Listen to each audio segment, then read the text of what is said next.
judge pala for the live counter. Okay guys, we are live here for season 4. We'll be starting, we've already started, and our first feature match of the day is Dash versus Katsu. So two very cutthroat decks duking it out here at ProQuest, and let's see what they have to do.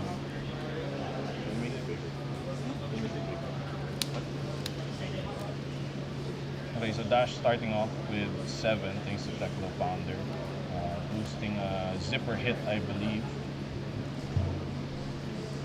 Okay, so Jet, what do you think of this matchup? It's there's a lot of go against happening in this matchup.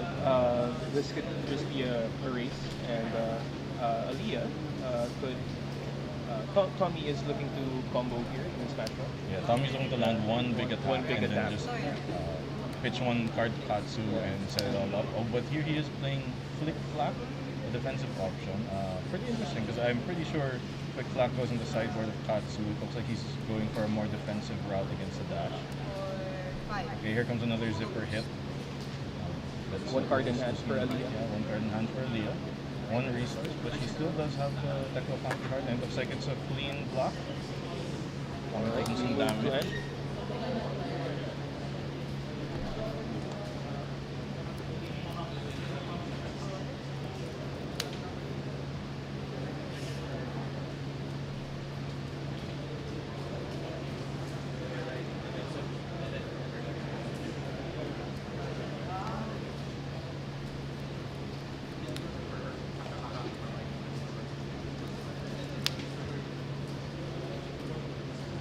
We have Tomii still thinking of his first move of the turn.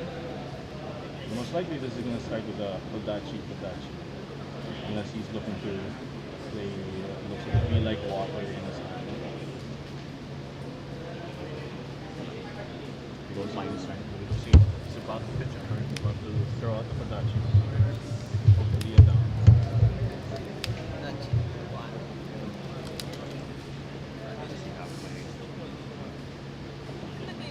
I'm not used to it either.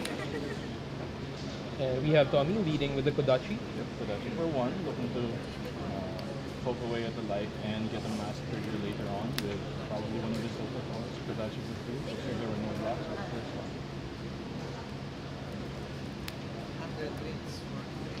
And will the third attack hit? It's attack for 3, so pretty easily blocked by a single card from hand, but we are looking at Breaking Scale. Breaking Scales does buff it up by 1, so Tomii could take the opportunity to use this as a combat trick, which will force the Katsu trigger. Let's see what he's thinking about. Is it worth it to start pushing right now while life totals are still pretty high? It looks like he's not popping the Breaking Scale. Here comes another attack. No plus 1. So, I am pretty sure that you're supposed to try and block out the Katsu triggers unless he has only one card in hand. That will definitely be that will definitely be something that you can pitch and shoot over. Looking to see if Aaliyah will block this. Looks like she did not, taking the 4 damage. That's an arsenal for Tomii. Aaliyah with 3 cards, 1 in arsenal.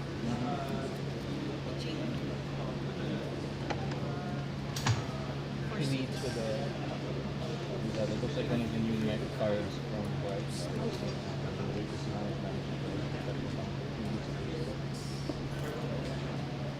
9 damage from Damage coming in. He has to be thinking about this. He needs to make sure he doesn't take Too much damage while Teklo Founder is out. Although I have heard him say that usually he tries to block out Teklo Founder turns. So for the first 2 turns he's going to be on a bit of a defensive.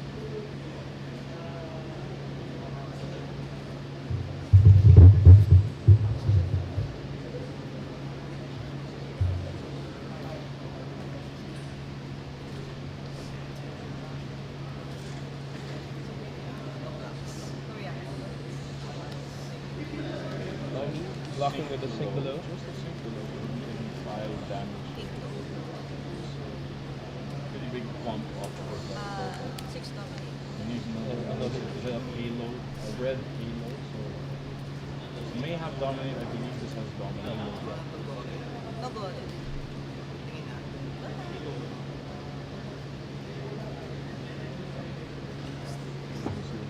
He's reading the boots right now. She can't do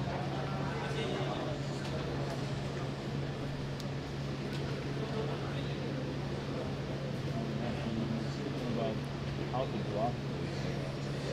Maybe he's thinking if you can craft back. Because if you can craft back and set up a combo machine, that is a big thing for that. Oh, it looks like Aaliyah is running the new adaptive weight in her gauntlet spot, probably for the extra blocks. Willing to sacrifice that techno bounder or whatever item she has to make the adaptive version to block for the food instead of that.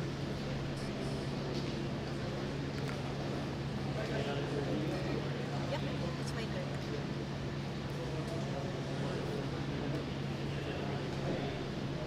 Like,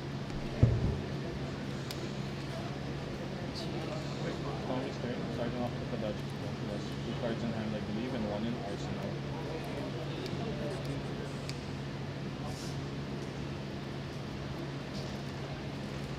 It's these Kodachis now that are always really annoying to Yeah, deal yeah. with, right? Because they're Chipping away they're your chipping life away total. your life total, and then you have to think Right. about the massive. Right. Yeah, and it's It's just too inefficient to block. very inefficient block. Because usually your card block for 3 Or and then after the Kodachi comes up to 5. Kind of stuck and then there. the mask ends up getting value out of the Kodachi. Or the Katsu will play, which is even worse. It's a nightmare. Although I guess the pretty common dishonor line for Katsu isn't as impactful as the dash in the dash matchup. Because Right. dash doesn't really have an ability that's used in the middle of the game. It comes into play at the start of the game. But here we have a surging spec coming in for 4, so this is a pretty good Katsu starter. Right? It's a great point, and they can threaten the Katsu further on. Although Tomii is thinking of blocking. yeah, Aaliyah is thinking of blocking because Tomii only has 1 card in hand, so if that is the combo card that he needs, to dispel disaster. She's blocking with just 1 card. So the damage is going through is accepting the Katsu trigger. He's going to be able Tomii to is search. searching for a combo card.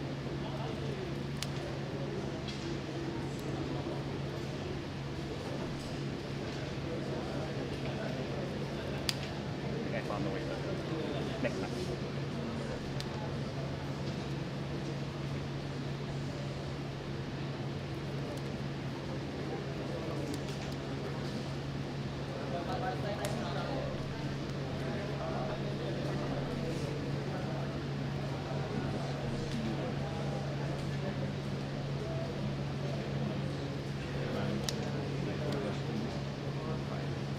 And Gust Weave swinging for 5. That's a big chunk of damage this early. But these guys are heavy hitters, they're already used to smacking each other around. Life totals are 32 to 31, so we're looking to see which of them will come out on top, although Dash still has a techno counter, so she may not have the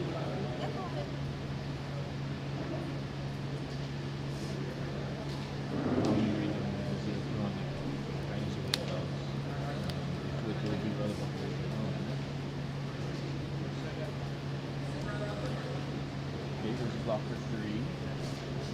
The keeping 2 cards. Looks like one of them is a blue, Evo. So that's an Evo and Max. Block now. Blocks. Descendant Gust Weave is fully blocked. Alright, and that ends Tommy's turn. Back to Aaliyah, 1 card in hand and 1 pop left of the Metal Bomber. Just pass. Yeah, yeah. Is Aaliyah passing turn? It looks like she just passed the turn. She basically IP'd herself. Only 1 card in hand. Although maybe she didn't have anything. So that's a bit unfortunate. Looks like Tomii will have the tempo this time. Tomii with a full grip and a card in the arsenal. And Lord knows what Katsu can do with a full grip.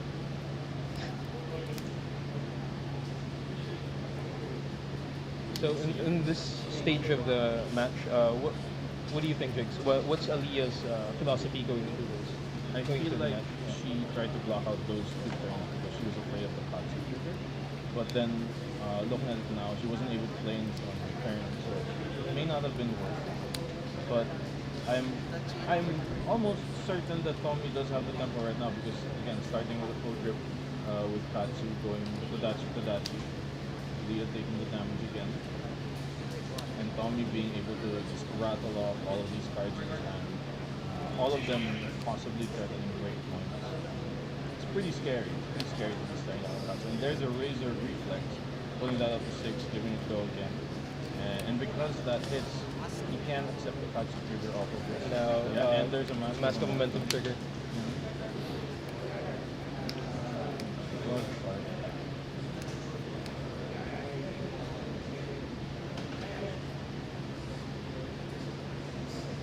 Katsu trigger goes on the stack.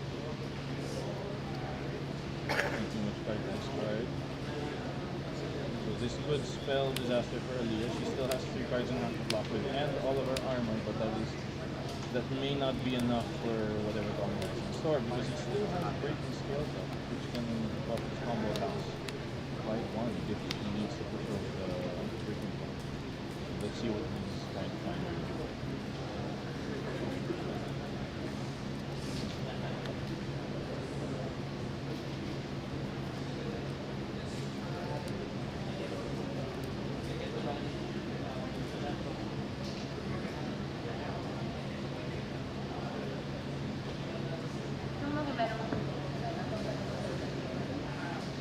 Hi. To those who do not have an opponent, raise your hand.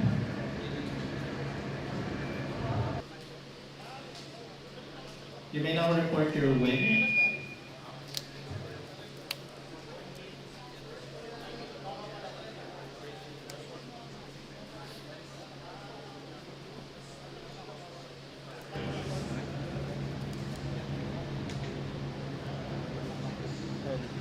We have Tomii resolving the Katsu trigger. It's getting 100 wins? 100 wins. I'll switch the mics off.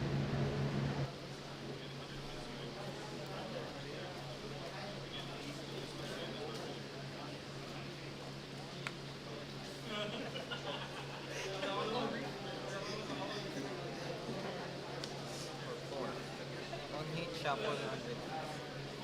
Shuffle 100 wins.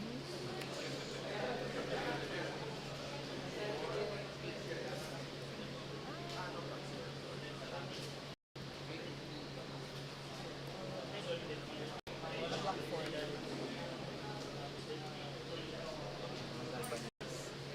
No, not Galva. Just one. Arson.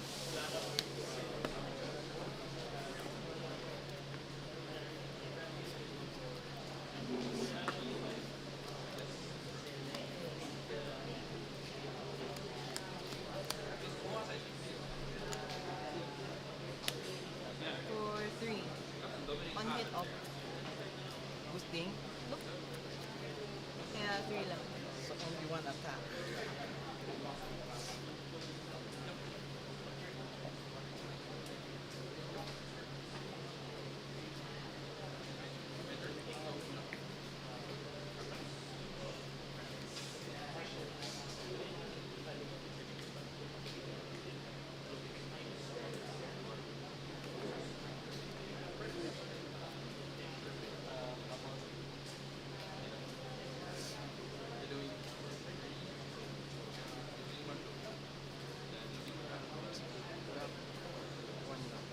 Check 2. Up 1. Keep it there. Go ahead.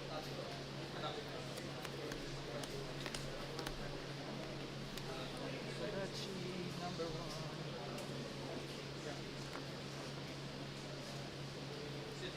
Take. Yung damage to dun sa... Ah.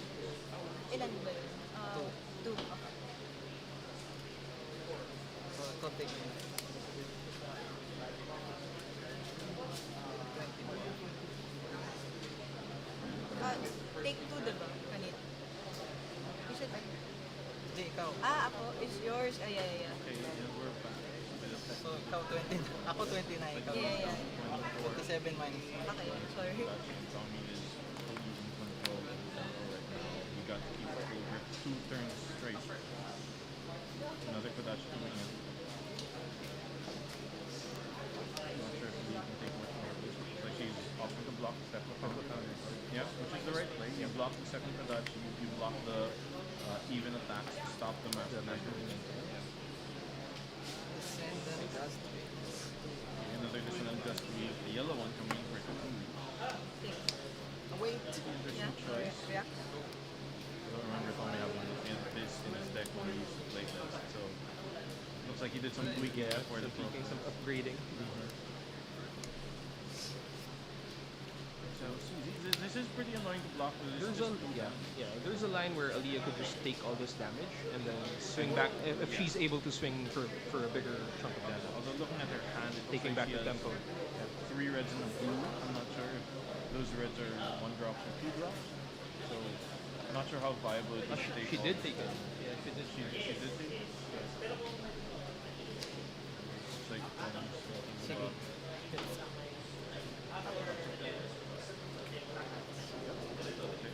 So that's her starting wins of the turn. Tomii now resolving Katsu trigger. I think here he can find bonds of ancestry. Yeah, here comes There the you bond go. of ancestry. And then he'll be able to start looping stuff together.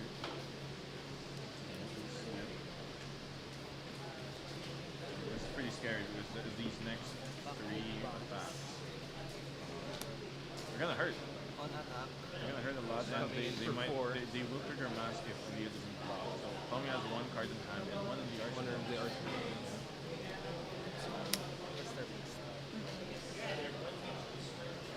He's banishing a cluster. Looking for another wing bot.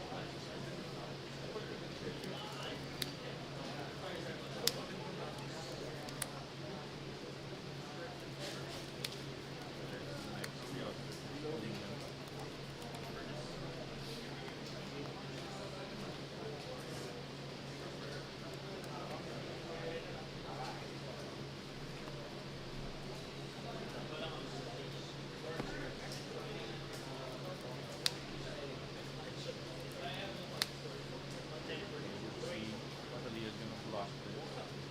This no longer has a Katsu trigger, but it is 4 damage, and we know Clusterfish is coming in for 4 as well. Then whatever card Tomii has in hand, arsenal, looks like she's taking that down. Potential I mask Try. trigger. Another 4. Take. Wait. Yeah, reaction. Reaction.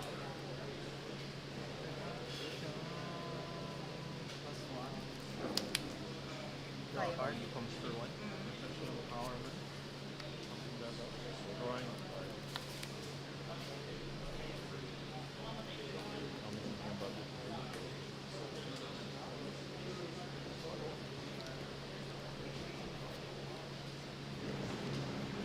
It looks like that was a blue Winds of Eternity we saw in Tommy's hand.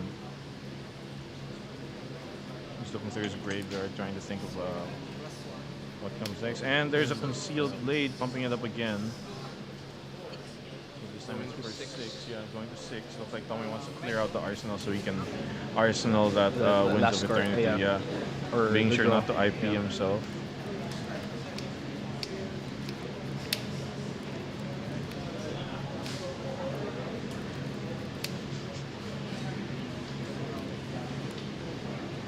Okay, so he did draw from the mask trigger. He's holding 2 cards. He might be thinking of giving this go again. I don't believe. Does this attack have go again? Buster Fist?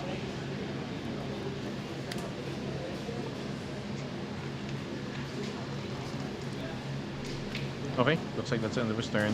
Arsenaling 1 card, keeping 1 card in hand, so he'll be Aaliyah drawing has a 3. full grip with 1 in arsenal. Aaliyah did eat a lot of damage. Now she's looking to, Looking to- take back the tempo. Yeah, looking to smack Tomii back. Although he's at 29, a pretty comfortable life total. 4, 6. But here comes an attack for 4.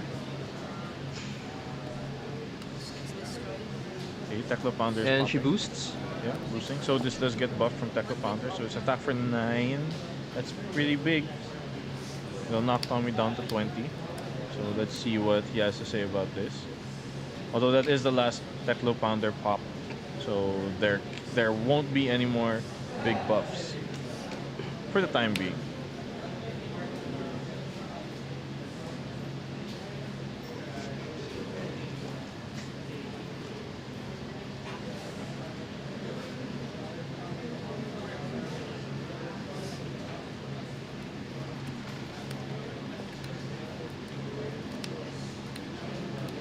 And here's he's Tomii blocking with a CNC. Yeah, blocking with the Command and Conquer. Taking the 6. Here's a T-Bone forcing a block from And equipment. Aaliyah boosts again. Yeah, so T-Bone is pretty interesting in this matchup. I know most of the dashes run Rainbow T-Bone, and I've seen someone play 4 T-Bones straight on the first turn and just bust up all of your equipment. And if you do that to a Katsu and their mask goes away, that's pretty sad for them.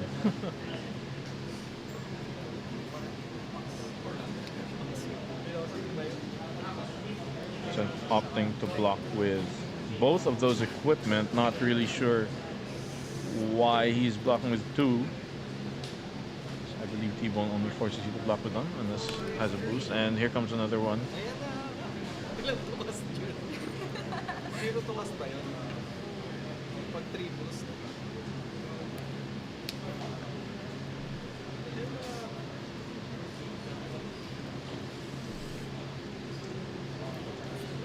Sige.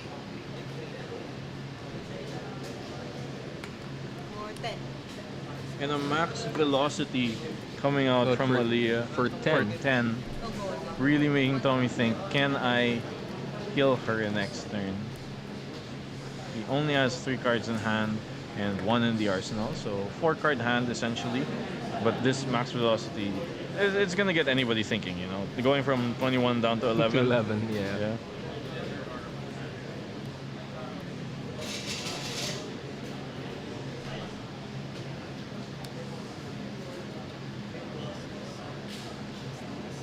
Looks like he'll be Tomii blocking with the boots. breaking scales, yeah, just to stop the 1 damage, taking 9 instead. So that tells us that Tomii has a pretty good hand. Serviceable Katsu hand.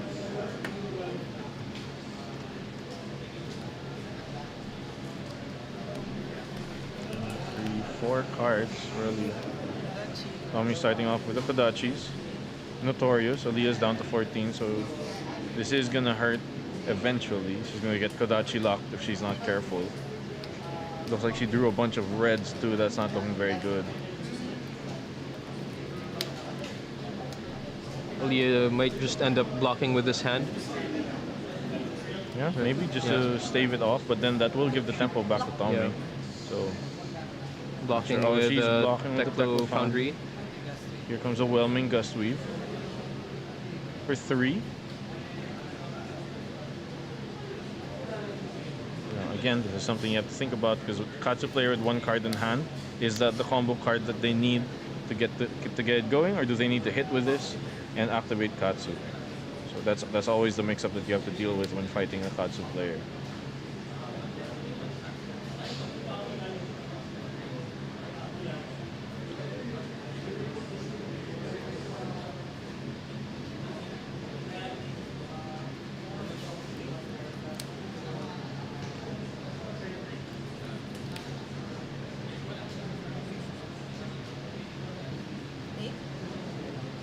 Blocks.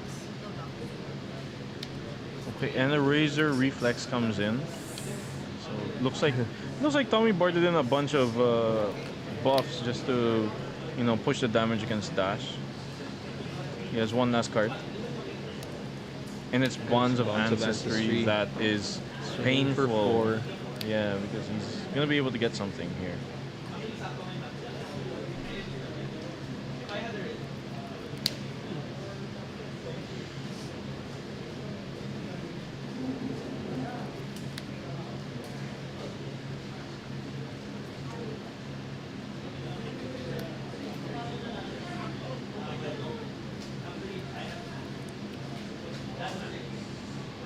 Looks like he's thinking about getting 100 wins.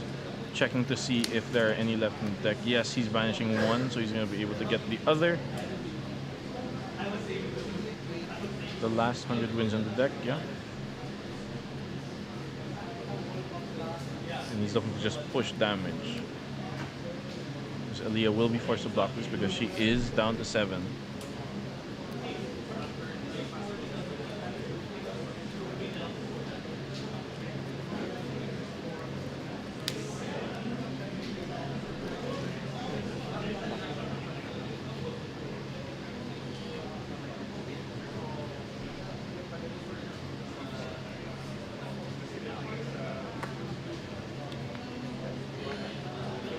Okay, so Aaliyah is blocking this for 3, as she should, because this will be presenting lethal if she has no blocks.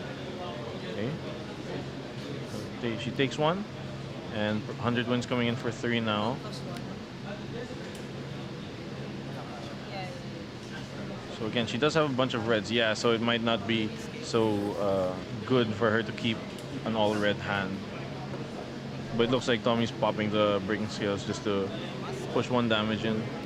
And to push in the mask trigger, yeah, so he's drawing another card. Yeah. And Aaliyah down to 6 with 2 cards in hand. I believe she should be down to 5 now, because she took the extra damage from the breaking scales. So Tomii has an arsenal. Pretty smart move to Aaliyah attacking for 3. yep, boosts. So Tomii is at 12. So Aaliyah can still present a good amount of damage, but Tomii definitely has the option of just taking all of this, yeah. and you know, letting the damage through and then cracking back with Katsu, because that's what Katsu does. You know, like he cracks back, he discards a card, and suddenly you're dealing with like a 5 chain link attack, and you're just confused. Where did all of this come from? You know.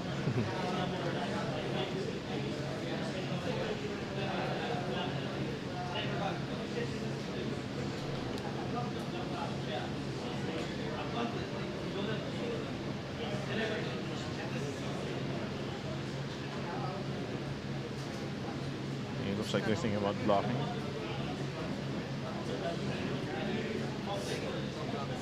Yeah. For 3. Okay, T-Bone coming in, forcing another equipment block. Looks like he's just gonna block with the Heart and Cross Strap. Because it does not break at the end of the chain, unlike Mask of Momentum. Yeah. Take 3. Okay, looks like Tommy's just taking the damage. He's at a relatively healthy life total, considering he has a full grip and an arsenal. So he's breaking the Heart and Cross Strap. And this is where it begins. Yes, Surging Strike for 5. One of Katsu's signature combo starters, because it is very difficult to block. And Aaliyah here obligated to block. Yes, because that is her entire life Right. total, unfortunately.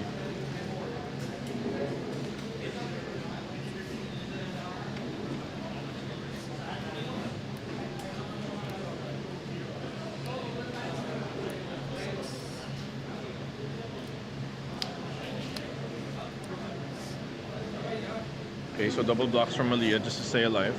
But we'll see how long this chain can go and see if Tomii can run her out of cards. Descendant Gust Weave coming in for 5 again.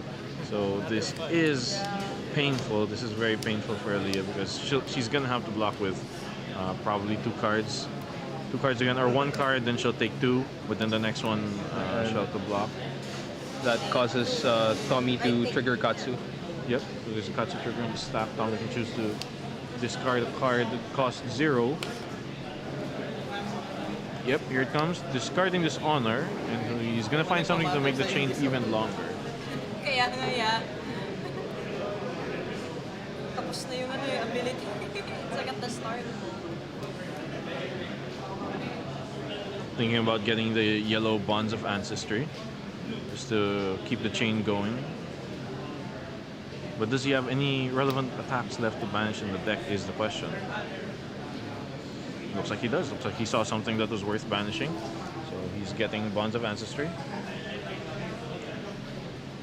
And the yellow Bonds is coming in.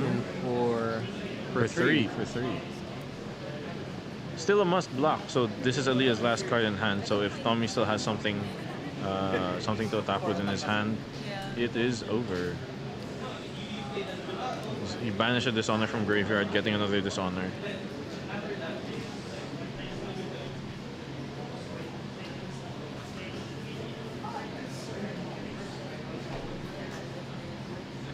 Okay, blocking for 3 because she has 2 no cards in hand. No cards in hand, And there's a a concealed beautiful blade. finish for Tomii. Yep. Does she still She's have? not dead yet. She's gonna take 1 damage down to 2. But this does have go again. This does not have go again, but now it does because thanks to the boots. And there it is. So Katsu takes it this time. Tomii blocking out the. Tomii was able to block out the Teklo Pounder turns, which was pretty essential. So, yeah. Okay, and that is the first round of our ProQuest. We'll be back later on in the second round with our next feature match, and we'll see you in a bit.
I'll keep an external timer for you guys. If you need to know the time, just ask a judge and then they'll ask me. Please use these dice for the feature match because kita yung cards nyo. We'll be commentating from over there. And if there's any issues, just raise your hand and the judge will approach you. Sideboarding pa naman. Yeah, sideboarding. Play at a reasonable pace, you know, the usual drill. Yeah, good luck, have fun, guys. Thank you. Pyro? Sige.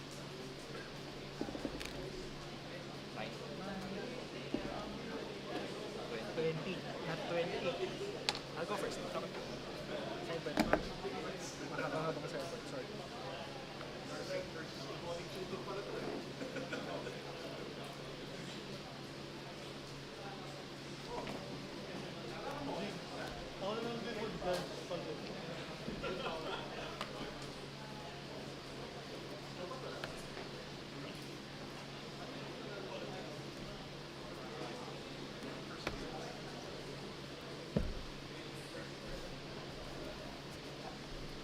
Judge Jopan. Ako na sana mag-judge eh.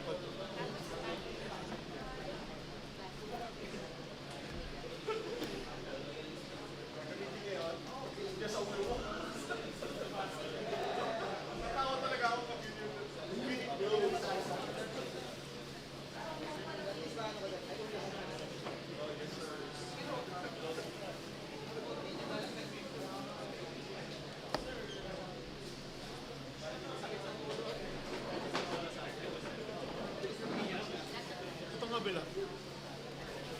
Boss. Okay lang.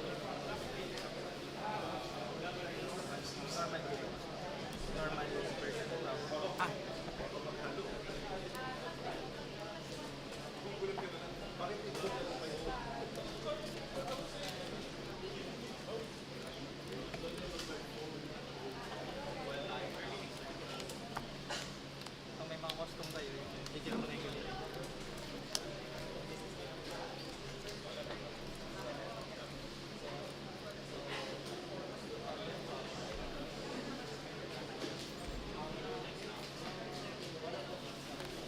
Akala ko pwede. Open naman.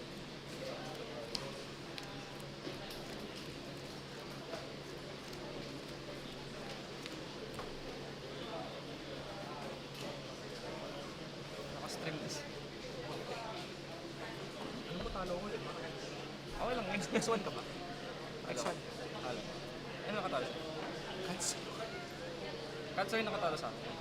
Ang dami ko yung Katsu. Favor naman. Sino Katsu? Sino Katsu? Miko, Mariana. Albert, Mariana. Yung sa Block 101. Yung nag-top 2? Oo. Actually, top 1 sa yung dito na papuntang calling.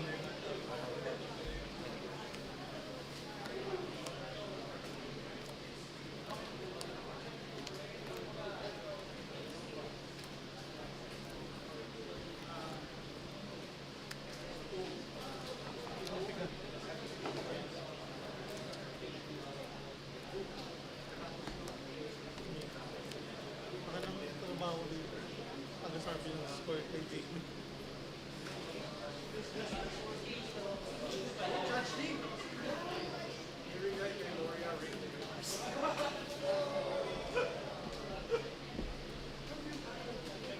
Major Rein. South yan, di ba? Marami bang Katsu sa South? Ako lang. Lahat ng Katsu nandito sa may gitna. Lahat ng Bravo nandun. Apat Bravo. Sa North, mga... Hello guys, we are back here, round 2 of ProQuest, and we have a mirror match of sorts. We have Rein versus Rein. Yeah, Rein with an E and Rein with an A. We'll refer to them as Bravo and Katsu, so you guys aren't so confused. But yeah. Jigs, being a Bravo specialist, what do you think of this matchup? Personally, I dislike playing this matchup. This is a pretty difficult matchup for me to play because, well, fighting Katsu, you have to know how to block properly and block efficiently. Because if you don't, if you mess up one block, suddenly you're facing down an entire chain link of like 3 or 4 attacks coming in for 4 or 5. And yeah, it's pretty stressful. However, people have told me that Bravo is favored in this matchup. because Bravo's blocking power is pretty strong. And if you look, he does have 2, 4, 6, 8 points of armor, and some of them are temporary or battle worn. So he has Right. effectively almost 50 life to start with. So if Bravo is able to do some well-placed blocks, they'll be able to tempo out the Katsu. And Katsu really only has a couple of power turns. That's something we were talking about with the calling champion, Justin. Justin was talking to me about how most Katsus run the red surging strike and the yellow surging strike. So those are usually how you can tell a power turn. So if he starts with a red surging strike, you're like, all right, so I'm gonna be blocking this turn. And it really depends on what they have held in their hand to determine if I should be blocking or not.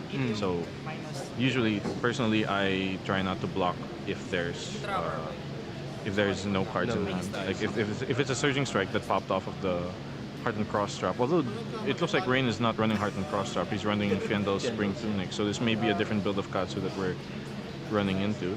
And we're just about to get in their way. We're gonna see who takes the first turn. It looks like it's Bravo. Coming in with a Bravo activation, floating 1 resource.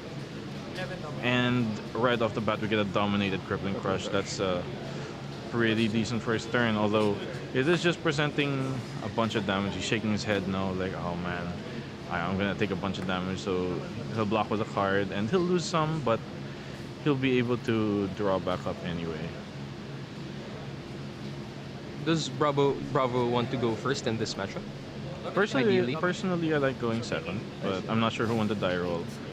But yeah, if you go first, there is the potential of high rolling your opponent like this. If this card was Starstruck, that would be devastating, because then Katsu would not be able to do anything on their turn. They're discarding randomly. For those who doesn't know, what does Starstruck do? So Starstruck is a card that if it crushes, meaning if it deals 4 or more damage, you're only able to play cards with base power greater than what you were hit for. So if you were hit for 4, if you were hit for 4, you can only play base power 5 or greater. And that's pretty devastating for ninjas because most of their attacks are for 3 or for 4 power. So it's like a big stop sign. Like, you know what? It's my turn. It's gonna be my turn again. Alright, so Tunic up for Rein. And he does get the crack back here. Right, so leading with 100 wins instead of the Kodachi, this is usually a telling sign of how you are supposed to block with Bravo, because Mask of Momentum, usually people block the second Kodachi so that they can let the next attack hit. But this time, I believe it's more effective to block this one, and then you block the odd numbered attack, so you block the first, the third, and so on and so forth. Yeah, let's see what Rein has to do here. I know Rein is a very aggressive player. The Bravo Rein is a very aggressive player. So he may be looking at his hand and thinking like, I can crack back. He hits. And it does hit. So Katsu trigger on the stack. Yeah. Discarding a Be Like Water. And what will Rein be looking for here? Usually the common lines are the Descent and Gust Weave lines into the Dishonor, but he did play the red 100 wins, so yeah, he's looking for Winds of Eternity instead. So the blue Winds of Eternity is coming in. He'll be able to play it. He's got 2 cards left in hand too.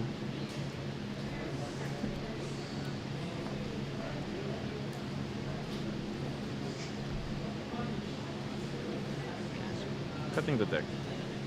Yeah. Oh. Alright. Let's see if he'll play it immediately or play something else from hand first. Okay, so there's another 100 wins coming in.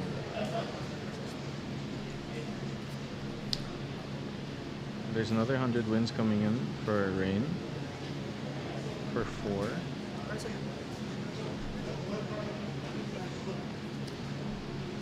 And this no longer threatens the Katsu trigger, but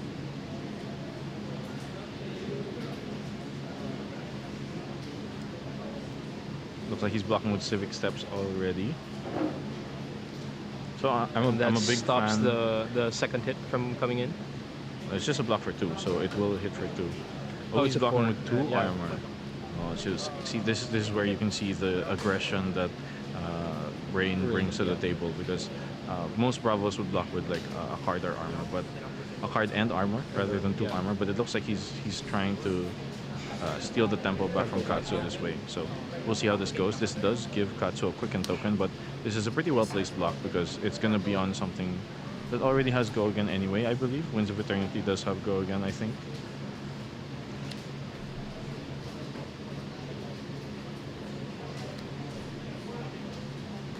Yeah, so we'll see if this quicken token is relevant for Bravo. This turn.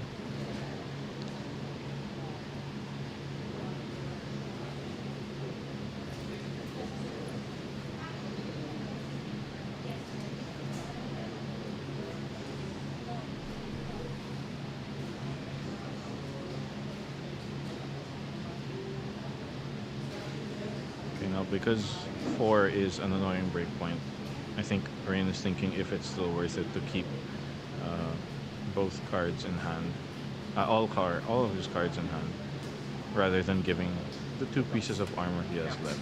So, Katsu only has 1 card in hand. Yeah, it looks like he's taking the damage, taking 4.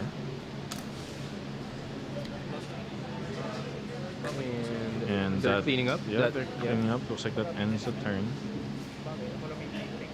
So yeah, it looks like that was a well-placed block from Civic Steps because it lets them give the quicken token without much repercussion. Okay. And now. So he gets to shuffle in the 100 wins because of Winds of Eternity. Yeah. So we will be seeing that again later.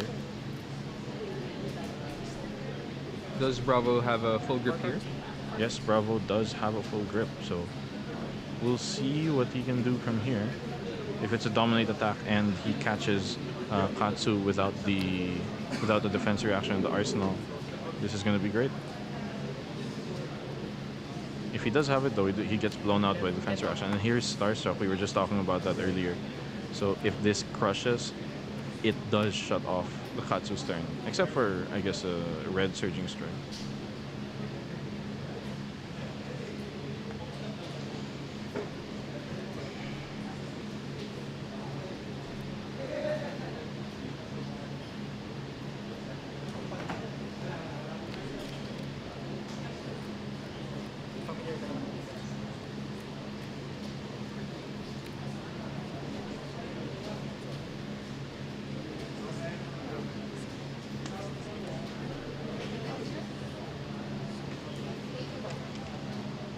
Okay, so I think just the fact that the Katsu player is not immediately blocking the card and throwing out the defense reaction says that he does not have the defense reaction. So this could possibly be very good for Bravo, may or may not be backbreaking, but then the downside for Bravo players is that if this does come out early, you're at the mercy of what's on the top of your deck, yeah? Yeah. Because if you can't keep up the pressure and then you get a turn that's just like, I'll make a surge and I'll throw out the hammer, that's a way for them to get back tempo, because 6 damage is better than getting, essentially getting your turn turned off. I was checking the arsenal. I wish we could see what that arsenal was, yeah. but it looks like it is not a defense reaction.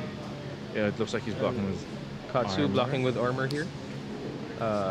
He's blocking with. Will he be able to stop the crush here? So if he blocks with Tunic and those 2 pieces of armor and a card from hand, that's blocking for 6, I believe. So it will still crush, and he'll only be able to play. Oh, it's a flick flack in his hand. The defense reaction was in his hand, so he does lose the Tunic, but he's able to stop the crush effect, and he might be able to steal the tempo back. Yeah, because like I said, Bravo is at the mercy of the top of his deck, which is usually why most players like to pitch stack, so that they can ensure that the top of their deck is hot and ready to go. But this is the aggressive way of playing Bravo. I love playing against Rein, playing the mirror against his style of Bravo. It's very interesting, very exciting, and very exciting to watch as well.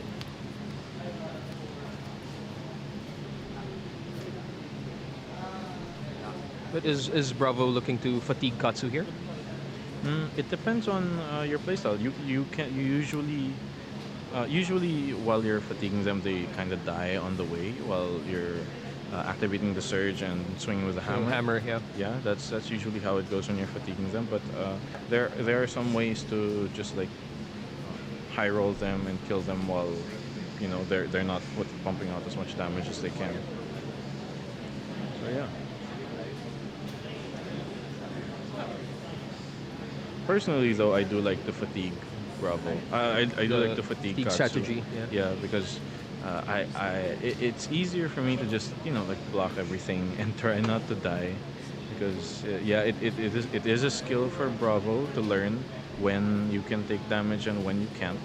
So the fatigue is some people would think it's a crutch, but here comes a Bonds of Ancestry, a yellow bonds, and he's gonna be able to tutor for another card.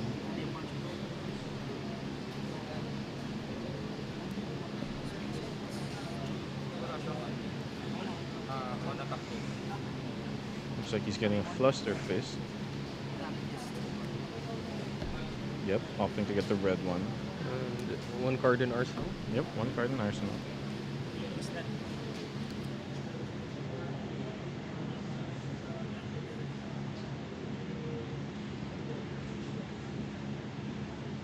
So here we got a glimpse of the Bravo's hand. There was a CNC and a couple of blues. So I like this line of just blocking out, because then on your turn with one blue and CNC you can make a surge, throw out the CNC and force a block, or snipe a defense reaction in the arsenal, or get 2 cards out. And then after that you can draw up and then see if you can try and take the tempo again. Yeah.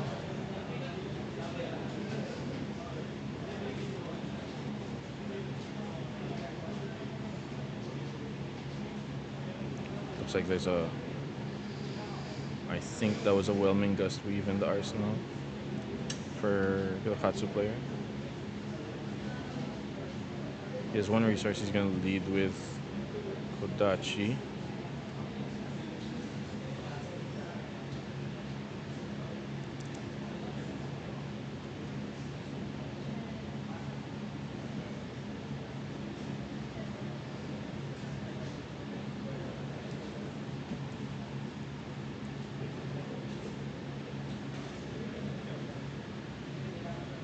Okay, looks like he's blocking right here. That's the end of the turn. Yep, that's the end of the turn. And he did. Bravo did keep a blue and a CNC. That's a CNC. Yeah. So here he's activating making the surge and CNC. Although there is the other line of just pitching to attack with Anathos for 4, and then arsenaling the CNC. That's a line that I usually like to take, because against Katsu I still do run pummels in my deck. I'm not sure if Rein's Bravo runs pummels as well, so I like to keep that CNC in the arsenal, or that pummel in arsenal, so I can, you can do set up that the CNC pummel combo. the CNC pummel combo, which is the strongest Guardian attack. 1-2 for those punch. Of you who know. Yeah, the 1-2 punch. Yeah, this is still a pretty viable play. Just throwing out the CNC, setting up a surge, because if you draw a relevant crush effect off the top, it'll be easier to play with the surge. And he still has a bunch of armor. Looks like he's just taking the 6. Yeah. And giving up his arsenal. Yeah, his arsenal will be blown up.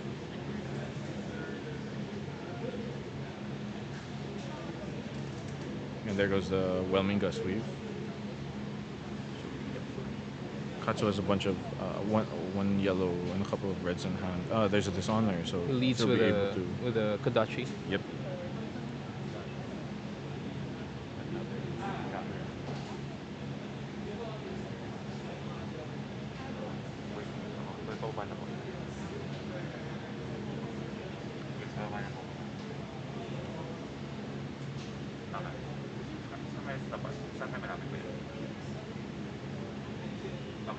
Okay, looks like Rein's gonna take the one.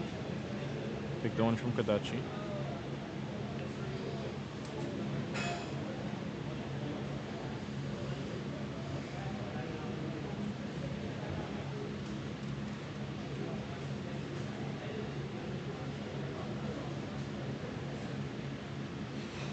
And here comes a Surging Strike for 4. So this is very, very nice sequencing from the Katsu player, because the 1 into the 4, people usually will take the first one and expect the second Kodachi to come in, but the surging strike coming immediately after the Kodachi does make it very awkward to block, and you can kind of see on Rein's face like, oh lord, how am I going to block this? Just giving up a piece of armor again, it kind of feels bad.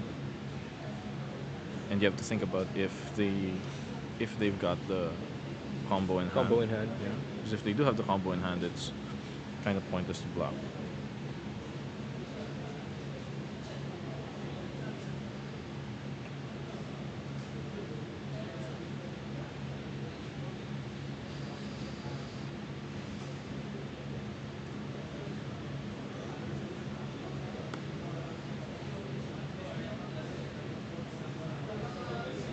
Okay, yeah. Just right, giving this a good long think.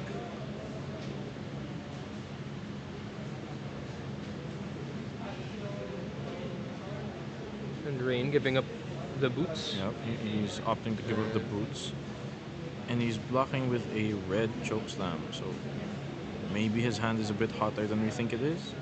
Maybe he's got a better crush effect in there, because chokeslam is a pretty relevant card against Katsu, because it basically says that your breaking skills will do nothing this turn. So I can just, block exact C's every time. Yeah, here comes another Kodachi. He pitched the red Bonds of Ancestry, so maybe he's scared that this is looking like a fatigue matchup. So he's just Yeah, setting he's- up for the pitch stack. Yeah. Well, Katsu doesn't really pitch that because... Oh, right, 'cause you he- get he to shuffle your shuffles- deck shuffles every a time you lot. hit, yeah. I think he's just getting ready to combo off again on another turn. Right. Wearing down the armor. Yeah. Okay, looks like we have a judge call here.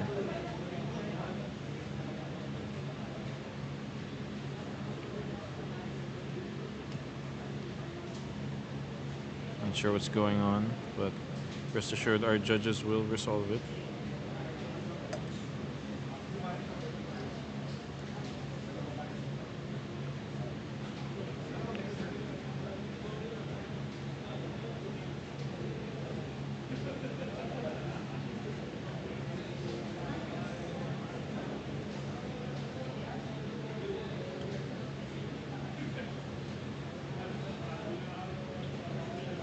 Okay, it looks like they're backtracking some life totals, trying to see if everybody's aligned.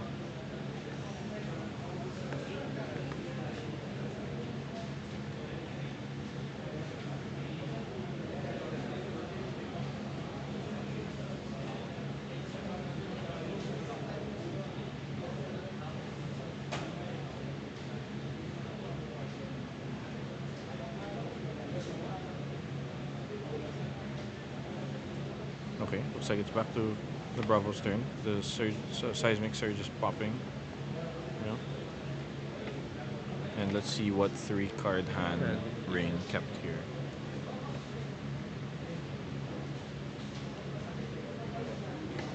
So pitching to refresh a surge.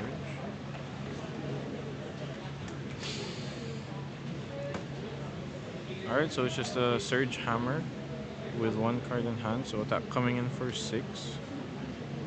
So this is what I was talking about, where Bravo does have these off turns, where it's just Surge Hammer and then you kind of arsenal a card. So it could be a chance for Katsu to make a comeback and swing out with a really big turn if he's willing to take this 6 damage.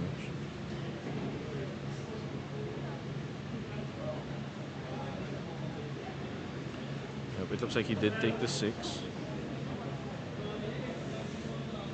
It looks like he did take the 6 damage here, and Bravo will arsenal his last card. And Katsu here looking to combo.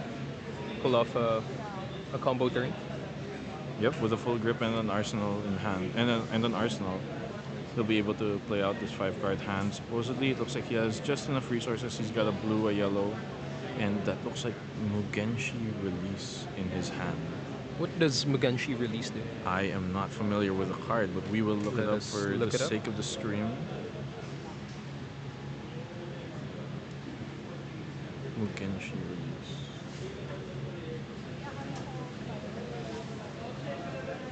Oh, it's a combo card after Whelming Gust Weave, and it gains +1 to its power, go again, and if this hits, you can search your deck for any number of cards named Lord of Wind, reveal them, and put them into your hand. So if that does hit, that sounds pretty devastating. It's going to be able to Shooter pump for out- another attack. Yeah, shoot her for a bunch of attacks and pump out a lot of damage. So it looks like there's a Be Like Water here coming in for 3. So this may be able to enable the Mugenshi release if it does hit, but it looks like it's blocked right now. Thinking about laying out that next Surging Strike. So with the blue in hand, he can throw out the Surging Strike, then throw out the Mugenshi release.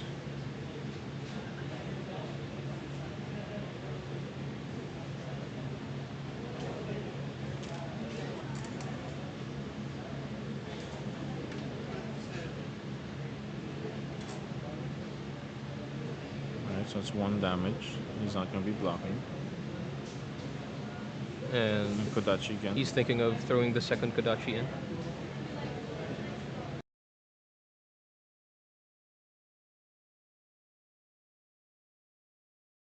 This is another reason why I'm not a big fan of this matchup. I hate blocking Kodachis. It's such a nuisance to deal with. Right. Do you feel that like it's a waste of a card? Yeah, it's a waste block? of a card to block. But eventually, when like getting Kodachi locked is probably the worst feeling ever. When you're down to 1, Right. and then you're forced to You're block obligated to literally give him your every cards. Kodachi. Yeah. So here comes a Surging Strike for 4. So he actually pitched the Mugenshi release, and he has 1 resource floating, and not sure what he has in the arsenal. And in theory, he can still shooter if Yes, this he has attack not hits. triggered Katsu, yet, but he doesn't have Has any Katsu cards in triggered. hand left. And Bravo. Oh, it looks like he's blocks giving up a bunch of for 4. armor, so... Yeah. And he's crowning away the arsenal, drawing a card, so he'll have a 4-card hand. Yeah. And that's the end of the turn. That's the end of the turn. So he got a lot of his armor busted up, right? But we're about to see if it was worth it.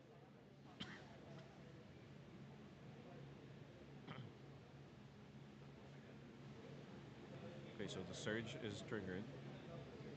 Guardian attacks cost 1 less.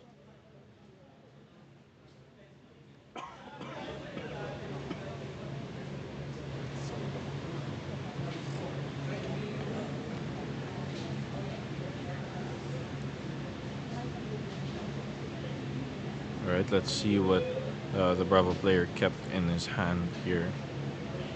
Why he gave away the Crown of Providence and the Tech Blade, and we're gonna see. If this is a dominated Starstruck, I would say that is very much worth it.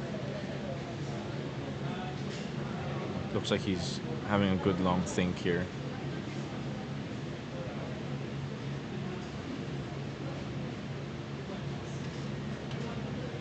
Oh, he actually pitched a Starstruck to activate Bravo's Dominate effect. And he's throwing out the Spinal Crush. Oh, that's a bit unfortunate. So his hand was 2 reds, a yellow, and a blue. So yeah, he could not refresh a Surge. So this is just a dominated attack for 9. Oh, I see. I think if this does hit, it's still very relevant. Katsu's armor is already worn out here. Yep.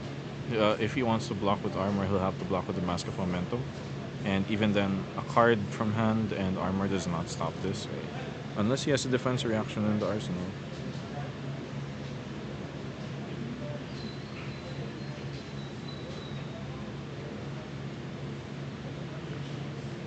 Okay, so he blocks for 3. Block for 2 actually. 2? Oh yeah. 2 plus. And he does flat. have the yeah, flip he flat, does have it. arsenal. So that's a block for 6. So he'll only take 3 damage, and it will not. Yeah, crush. it will not crush. So good play by Katsu. Yeah, good play keeping the defense reaction in the arsenal. And looking to take back the tempo. Mm-hmm.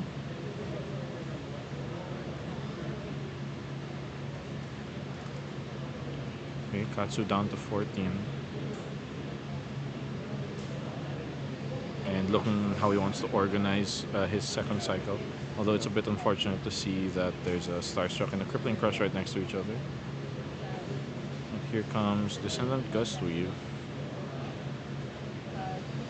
Just for 3 would go again. Oh, and he only has one other card in hand, so And Bravo with a comfortable 26 health. yeah.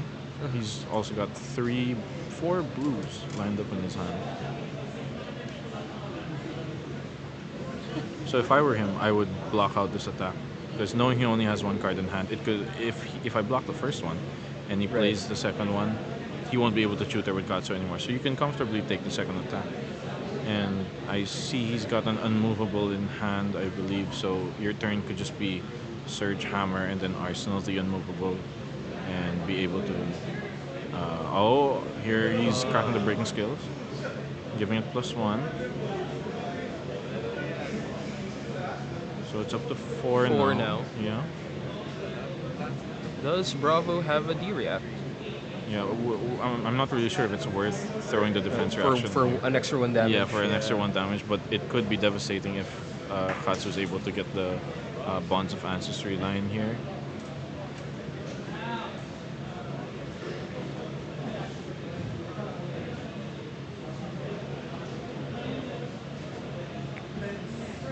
Katsu trigger on the stack. Yep, Katsu triggers on, and he is getting the Bonds of Bonds of Ancestry line. And he's reconsidering. No, it looks like he is getting bonds, and he's playing the bonds. Yeah, he's explaining like this is what bonds does. When I play it, I get to banish a card. So he's shortcutting, so he doesn't have to shuffle multiple times and cut multiple times. Which, that's I'd consider that sportsmanlike conduct, just not letting the time run out. So here he's banishing, thinking of banishing a Gust Weave. I think banishing a Whelming Gust Weave. Then he'll find the other Whelming Gust Weave in the deck.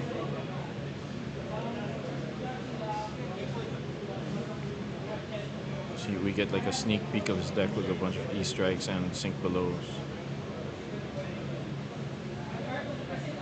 Alright, so he will be able to play that Whelming Gust Weave now. This Bonds is coming in for 4. So, Bravo, you can kind of see what this damage is going to be exactly, because he has no cards in hand, no cards in arsenal. But the thing is, if the third attack hits, he will be able to draw from Mask, and that's where the uncertainty comes. So you have to think if you want to block out the first one or the next one, whichever is more efficient to block. Yeah.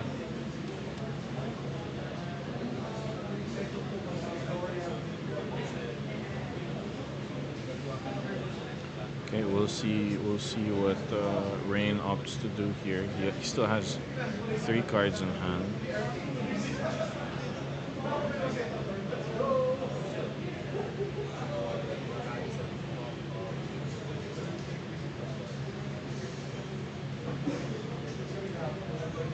Okay, it looks like he just took the Bonds of Ancestry, so here comes an attack for 3. Now this is much more manageable. You can block with 1 card. Or he can just let it through. If he lets it through, he does get a Mask trigger, because that is the 3rd attack in a row to hit. And he blocks for 3. 3 and an armor, it seems. Not sure why he did that. He might be missing something. It might have been a combat trick somewhere, but I'm pretty sure Breaking Scales was already used. Used up, yeah. Yeah. Not sure about that block, but we'll see. Maybe we missed something on the stream. Yeah. Okay, so making a surge and swinging with a hammer. So classic Bravo strategy. I have 2 blues, surge hammer. That's kind of our safety blanket in the Bravo community. So if he takes this, it looks like he did just take the 6. Yeah. So he'll start his hand with a 4 card hand, yeah.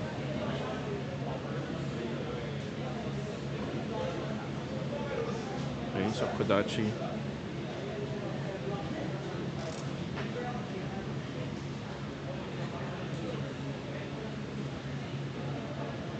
Kodachi again.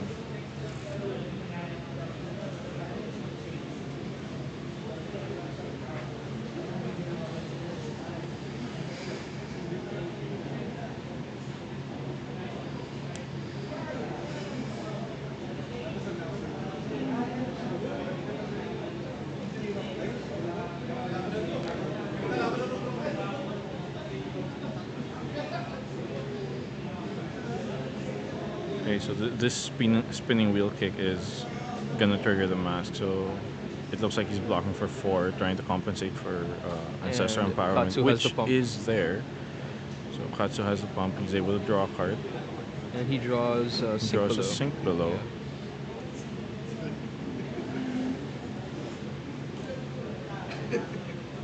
And that is enough to go over. So Triggering it the mask. triggers the mask.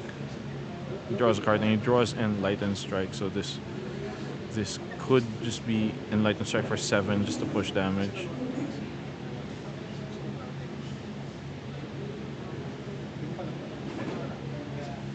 Although he may trigger Katsu. Oh, it looks like he's breaking the boots to give it go again.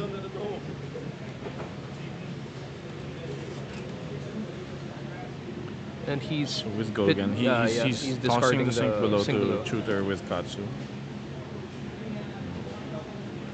I'm not too familiar with the spinning wheel kick line, but it looks like he may just be going for damage value here. It's Rein. Yeah, it's a Rein mirror Rein. matchup. So here he's getting Whelming Gust Weave.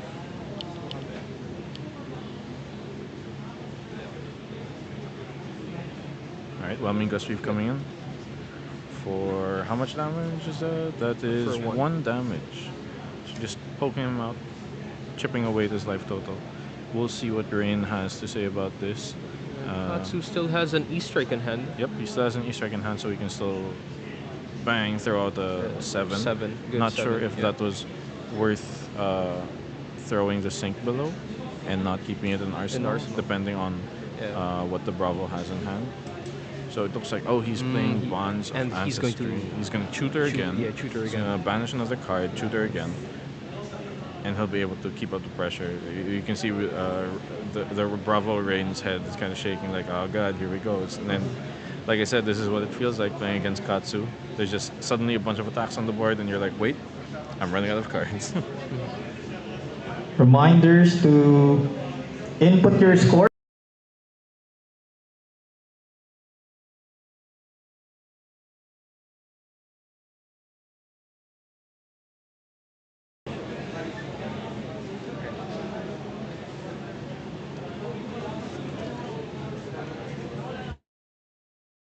That's me.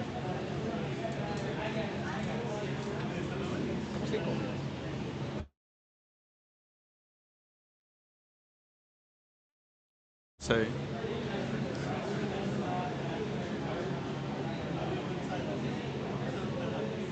Okay, so he is getting Dishonor here. Another reason why I dislike playing against Katsu.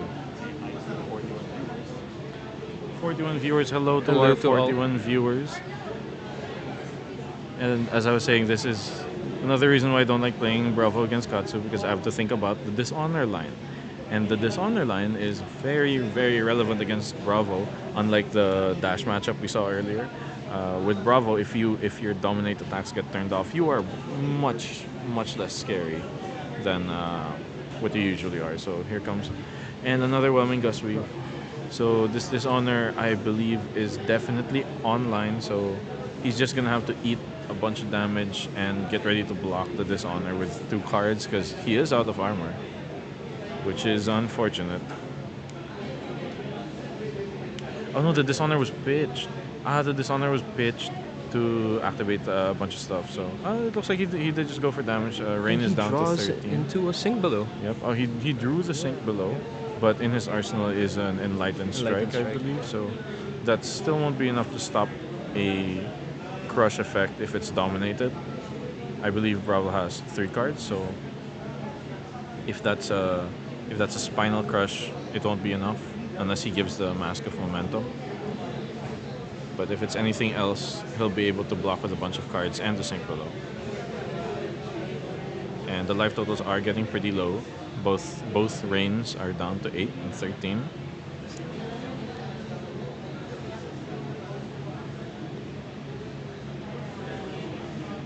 Yeah, it looks like Bravo thinking about what to do here. He's refreshing the search.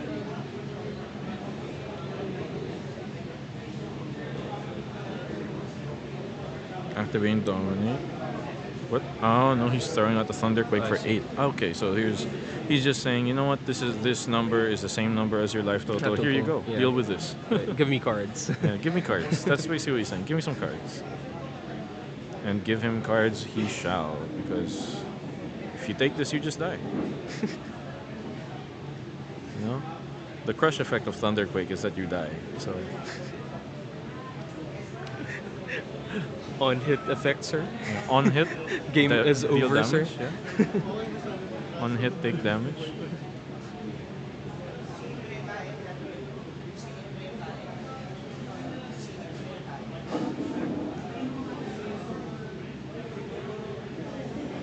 Alright, we'll see how much damage Rein wants to block here. He could just throw the sink below and take 4.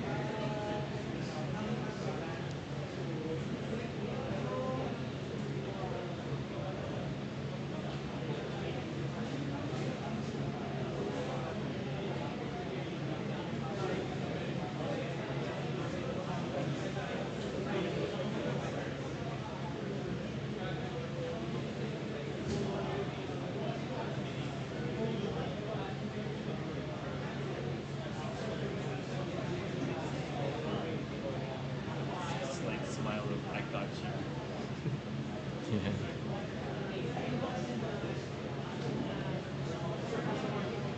It looks like he's just sinking and taking the 4 damage, hoping to force Bravo to block with this hand. He's down to 4. Pretty dangerous number to be down to against Bravo. He does have 4 cards to play with. Yep, 3 cards in hand and 1 in arsenal. Yeah. So, okay, we'll see. Yeah, L- classic Eden with the Kodachi. Kodachi. Yeah, and Bravo is out of armor, so these Kodachis are either gonna eat an inefficient card to block with, or they're gonna get through. And either way, Rein is happy with that, and it looks like they are getting through. So Kodachi, take 1, take 1. Spinning wheel kick for 4. So again, here is the mix-up. Does Katsu have the card in hand, or do they need to tutor?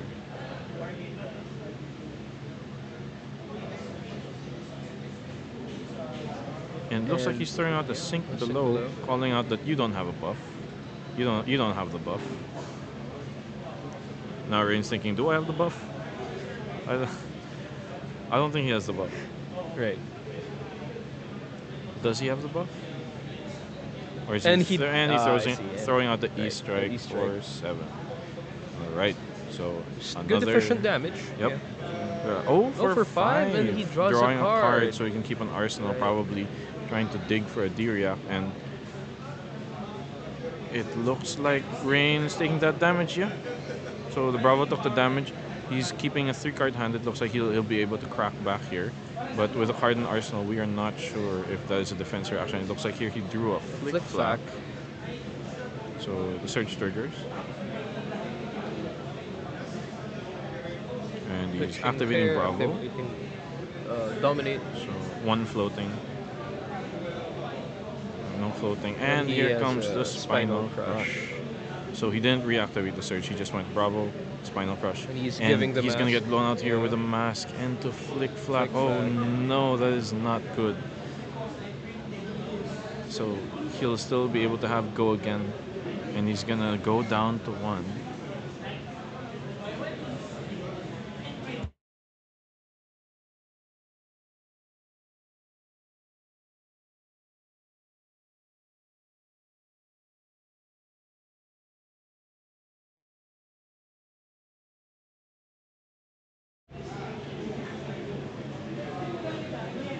Alright, so the Kodachi's coming in. Still at 5. So he does have a little bit of a life buffer, but it was pretty devastating to get blown out by the flick flack and the mask right there. So here's the surging strike. It looks like he took the 1 from the Kodachi, and the surging strike is coming in for 4. He's got 1 card in hand, 1 in arsenal. Yeah, so here actually in this situation, it starts to it's a bit okay to block everything and try to keep like a blue in hand, because if you keep a blue in hand, Can just attacking with swing with the Anathos hammer, for 4, yeah. Anathos for 4 will demand 2 cards At least or a 2 defense cards, yeah. reaction. Yeah. So let's see what Rein tries to do here. He might try to. Now he has the sink below. Calling out again that you don't have the buff. You don't have it. And it looks like he's sinking a card, trying to dig maybe for that next dominate effect. Descendant Gust Sweep for 4. Oh, it's looking a bit rough. But again, just throwing out Surge Hammer every time here will keep 2 cards out of the Katsu's hand. Blocking for 3, taking 1 because no more fear of the Katsu trigger because there's no cards in hand. And the last card is... And a Lord of Wind Lord of coming Wind, in for yeah. 2. So, and he blocks with a lunging press.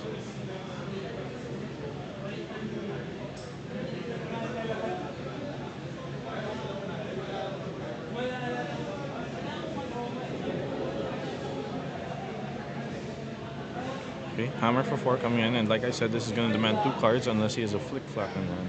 Which he doesn't. Yeah. Yeah, it looks like he does not have it in hand. So this is going to be 2 cards.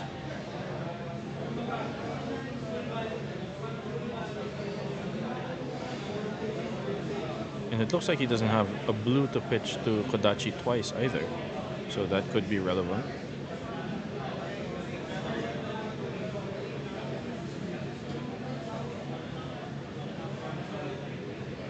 He's blocking with his with the red and the yellow Bonds of yellow Ancestry, Bonds of yeah, Ancestry, yeah. cards.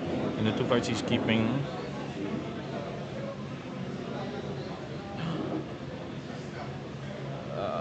He might get a judge See? call. Looks like we got a judge He call here. accidentally toppled over the top card of his deck. Okay, we're gonna see what the fix is.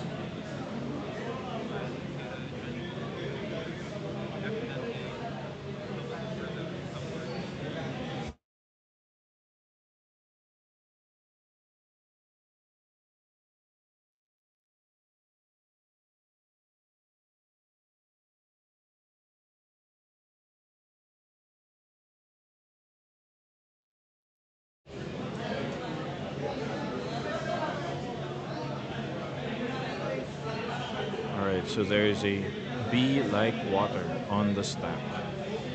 And it looks like he's blocking it with a Pulverize, which is probably not going to be cast in a while. So Ancestral Empowerment coming in, drawing that card, taking the 1 damage. If this is something that he can Katsu, it could be very, very painful yeah. for Bravo.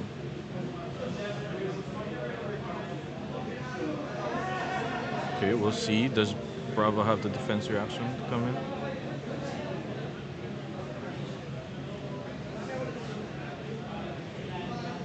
Bravo now down to 2.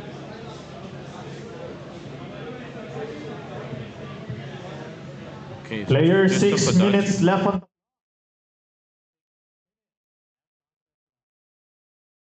What an exciting match. Okay, so they are both down to 1, One, I yeah. believe. Kodachi came in for 1. There's no Hardened Arsenal for Rein, and he just throws out Hammer for 4. Yeah, Hammer for 4.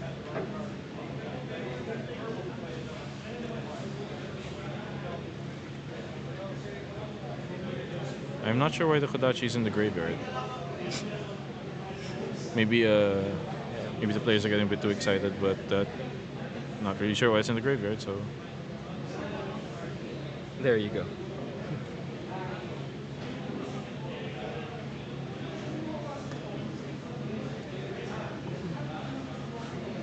Hammer for 4.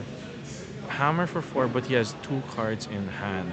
Sneaky, sneaky. So if this is a pummel, that hammer goes up to 10.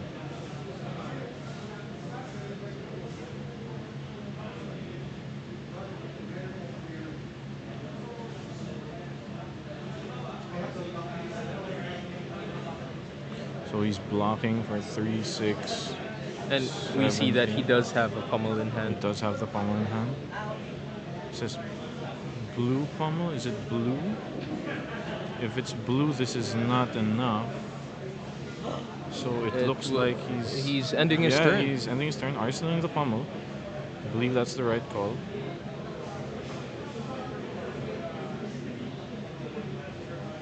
Okay, more cards. Kodachi So for 1. the 2 Kodachis are coming in, and these must be blocked. But again, Rein does have the pommel The pommel and the advantage. arsenal. So Yeah.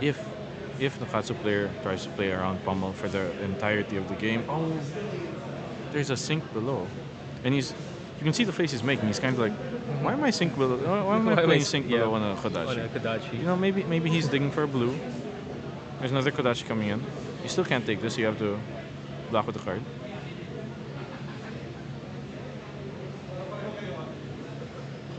He gains, gains 3 from the 3. sigil. That is devastating. So the Kodachi lock is off for a couple of turns. The pommel is still in the arsenal. Reminder players to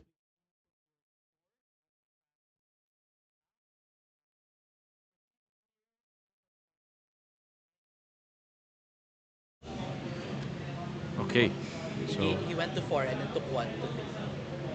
okay, so the Bravo player here has, I believe, 2 cards in hand. 2 cards in hand, yes. Okay, And he's- hammer. Hammer. That's not a 3 cost. So if this is pommel, it will not go up to 10 or 8 rather, if it's blue pommel. So now you have to think, what am I playing around? So blocking with 2 cards, that's a pommel. This Katsu is running pommel and CNC. CNCs, He probably saw some Bravo tech, and here it comes. Here's the pommel, and there's And the there's Bullfist. the Yeah, game. and it's Yeah. over. The blue pommel taking him Bravo out. takes the game. Yeah, that was a pretty And exciting game. That concludes the second match of Yeah, the that event. concludes the second match of the event, and we'll see you later for round 3.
And we are live. We are back in the third round of the ProQuest Season 4.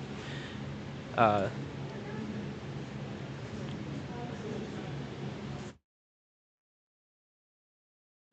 this is Jet and Carl, and we have here Carl Celera, the nationals champion last August. August or September? September, around It that. feels like yeah. so long ago. Yeah. You won with Kano, right, sir? I'm really glad to be back here and not able to play, but at least I'll be here to commentate on some of the games. All right, so we have Chard on Iyslander and Miko on Fi. What do you think of this matchup, sir? This matchup is, it used to be very Iyslander favored, but due to the innovations of some of the Fi players, many of the Fi players actually shifted to more Kodachis and more blues in order to counteract Iyslander. But I think since Iyslander has been falling off from the meta, maybe Miko has found something spicy and saw what it takes to actually beat the rest of the meta. So I think it's very interesting how they started their games.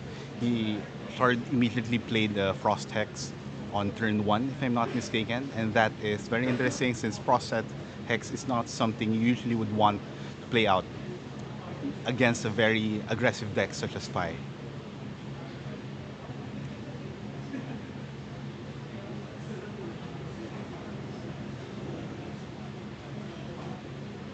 Have you had any experience with this matchup?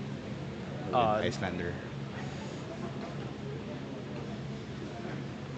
When I used to play Rhinar, I did. They said that Rhinar is heavily favored in this matchup. Unfortunately, Chard is a very good player.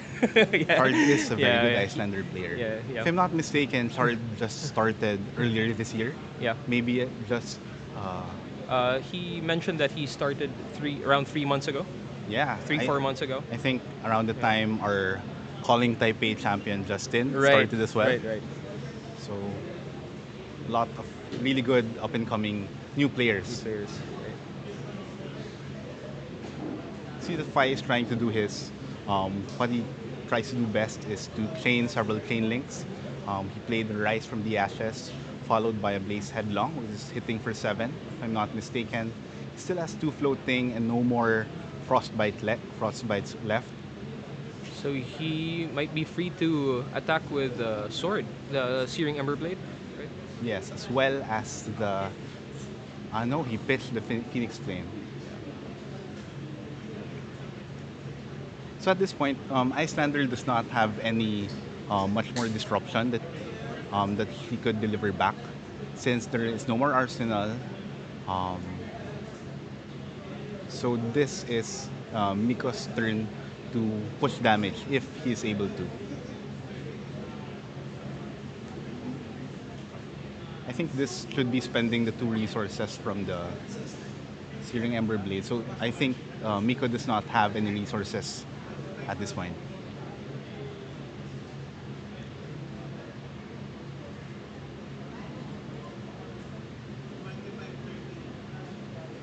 So I've heard that you're a Kano player. And one of the things that we do as Kano Wizard players is we always want to maintain that sort of level of life parity from your opponent. So we can see that Chard is going down to 25. But what do you think? Is that really a big deal for an Iyslander?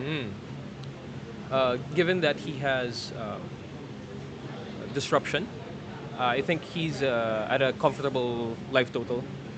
But given that Fi is an aggro matchup that can dish out, what's the average number of damage for Fi? Well, it depends. Around It could 20, be 18, 20? As low as 3 up to upwards of 20 plus damage 20 plus from damage, seemingly yeah. out of nowhere. Such as this turn. So, yeah. Since Chard allowed the Phoenix Flame to hit, this allowed Miko to pop the Mask of the Pouncing Lynx and search for the Lava Burst, which is hitting for 5. This is not necessarily the most optimal time to use the Lava Burst or go this wide, but he is dealing so much damage, reducing Chard to about 25. if I'm not And mistaken. Chard is now down to 1 card. Yes. Which he Oh, two cards. Two So cards. he's likely just going to Coronet Peak, followed by an Arsenal.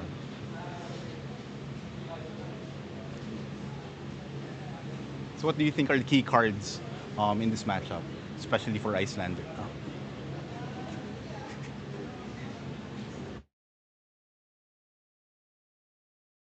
Rigid. Yeah, for Miko here, it might be Art of War so that he can combo out with and pump his damage. And since Chard has an arsenal in play, Miko can utilize his CNC, his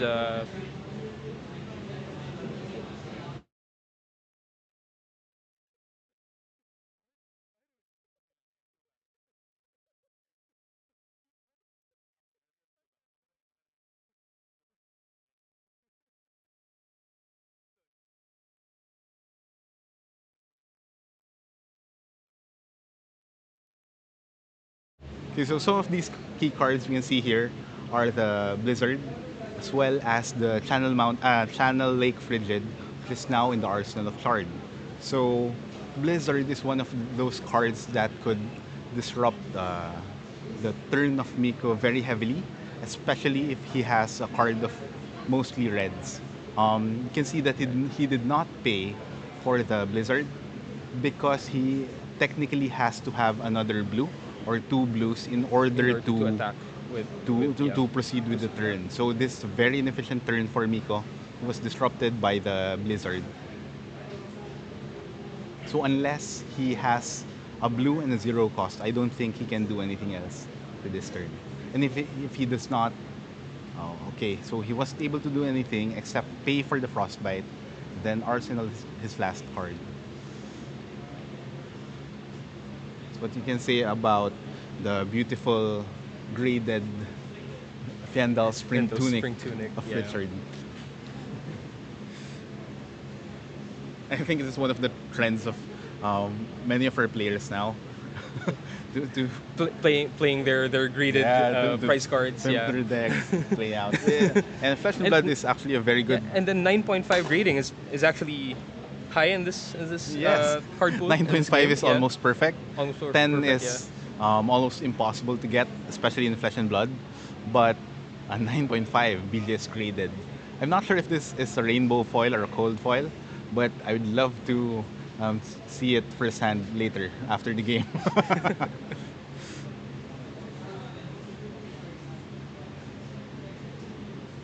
So the lines of play that would allow Miko to win is to chain many attacks and avoid the disruption that the Chard can place.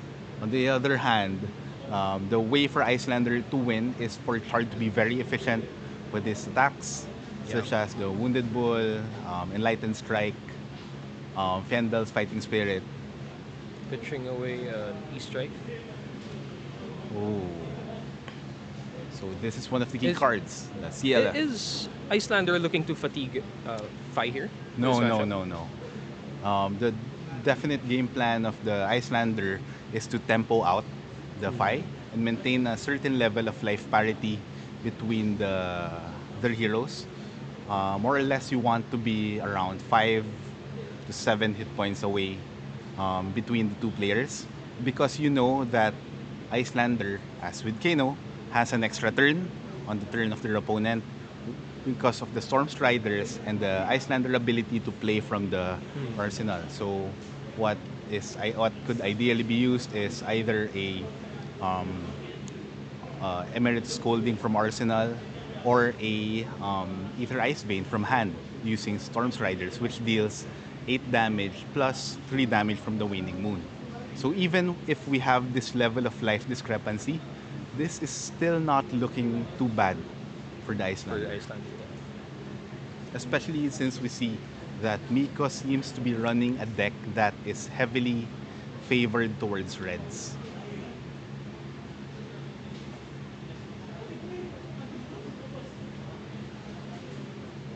Miko looking to block.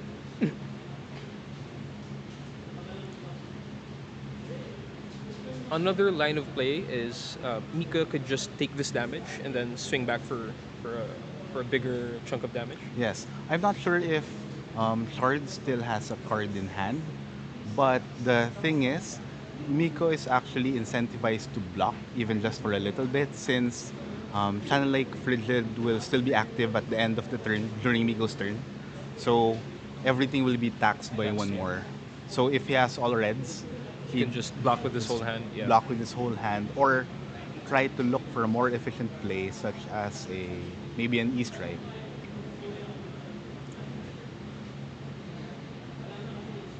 Paying the tax.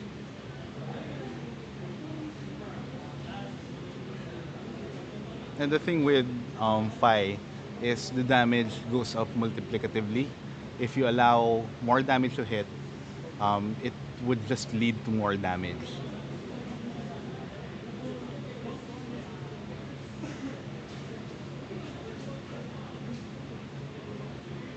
So Chard is thinking at this point if it is still worth um, what he would value more. Would he rather block? Because at this point, he is definitely not going to maintain his Channel Lake Frigid. But what he can do is block efficiently, strike back with an Enlightened Strike, and then Arsenal, another card, but I was not sure what card he had left in his hand.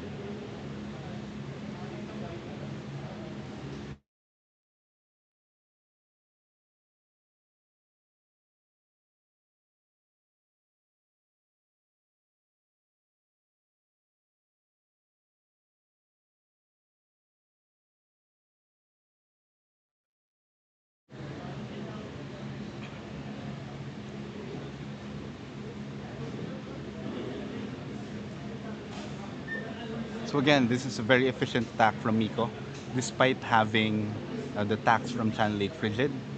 His main advantage was Chard did not have any arsenal cards that could uh, present another Frostbite. So attacking with the Ronin Renegade followed by an Enlightened Strike is a potential 12 damage. All right, we have John Ivan Alba from the chat. Pa-shoutout naman dyan, Doc Carl. Shout out also to one of the best Iyslander players I know, Jan Ivan Alaba, who's unfortunately not here today, but hoping to see you more next time.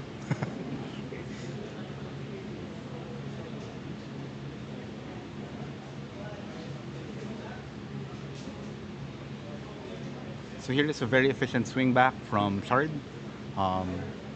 7 damage, Enlightened Strike, then Arsenaling Hard. However, the Channel Lake Frigid now goes to the graveyard.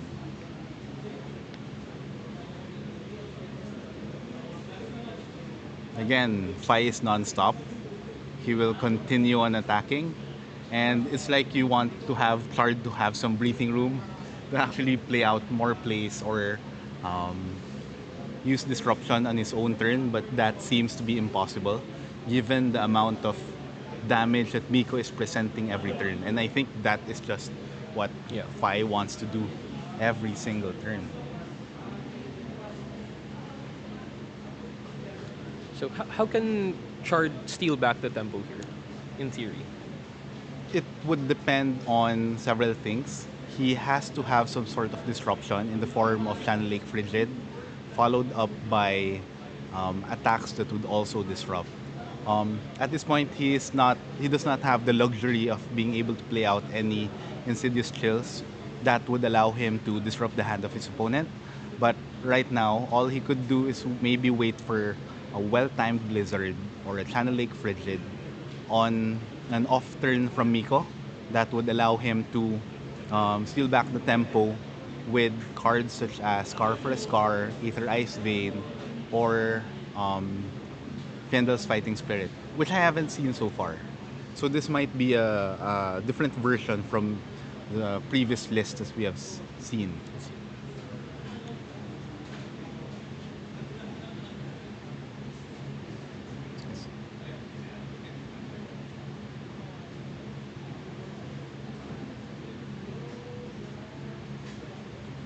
Sorry, how many players did we have today?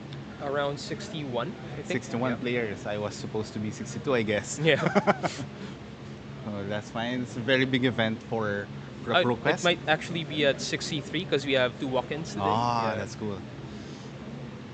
So, um, from my experience, I've been playing since 2020.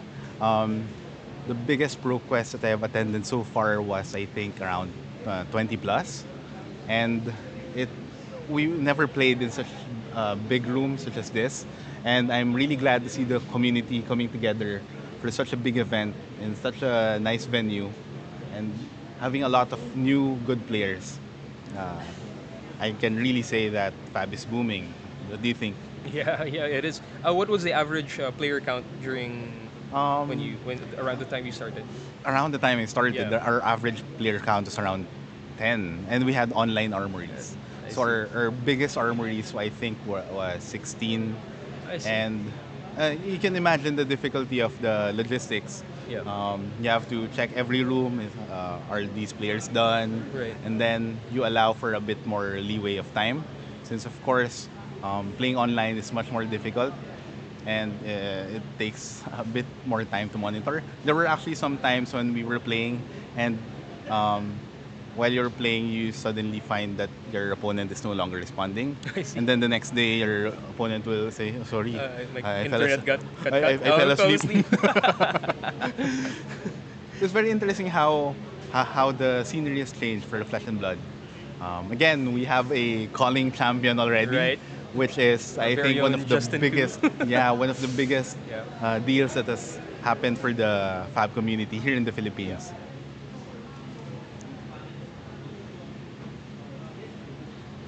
So again, there's nothing much else Chard can do except to try to disrupt. I think at least he still has Tunic up.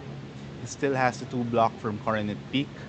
But the thing with Fi, especially an Ember Blade Fi, is they are able to get around the Frostbite in many instances because of the Phoenix Flame. Since you're able to recur the Phoenix Flame, it could also act as a pitch card.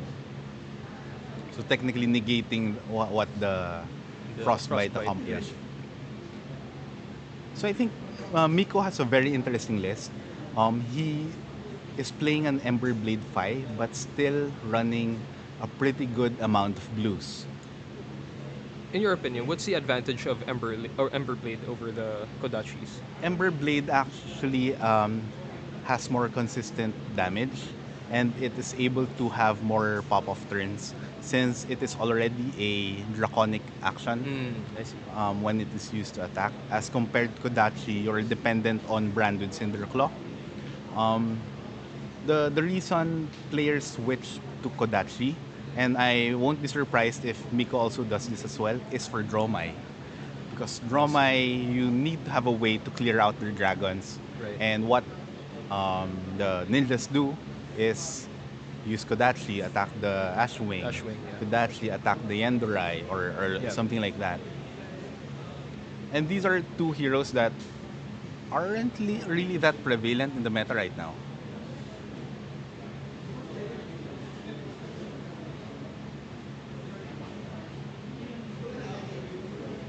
Do you think Fi could be a contender when Lexi leaves play? Well, yeah, definitely. The problem with the Lexi versus Fi matchup is Fi does not have disruption, while Lexi could go both ways, Both ways, with yeah. being aggressive, dealing 15 damage per turn, and then ending the turn with an Arctic Incarceration that basically just prevents the entire turn of Fi.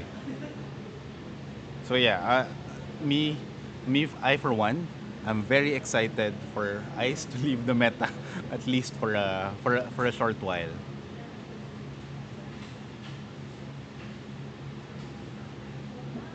So Chard is playing an Ether Ice Vein. This is stacking for 4. It is fused, forcing basically Miko to either pitch a card that 2 resources or discard the card. And at this point, I don't think Miko cares that much. He has a very comfortable life um, advantage over Richard.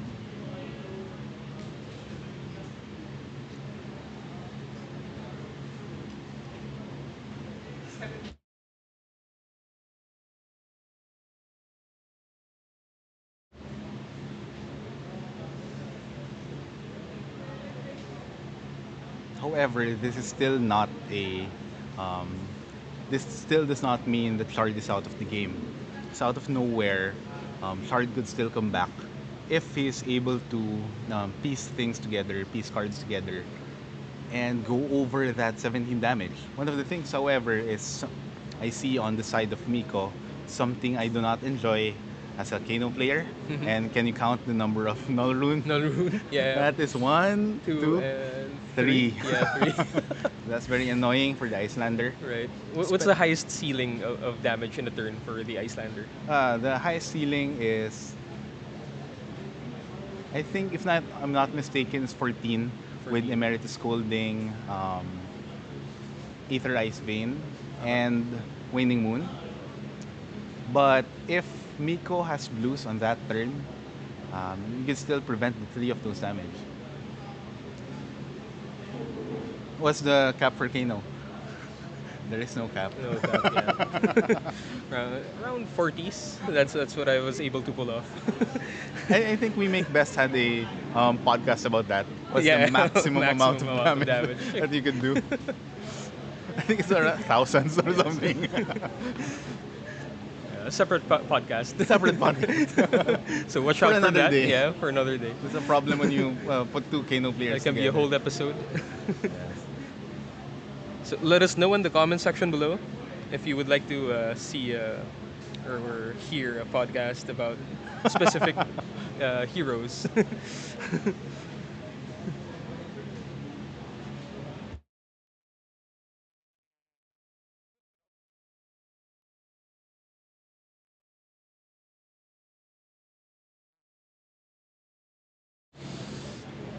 So again, we see that Miko is unrelenting, starting with the rise from the ashes, followed by a flame call awakening, allowing him to search for a phoenix flame, and that phoenix flame is attacking for 7.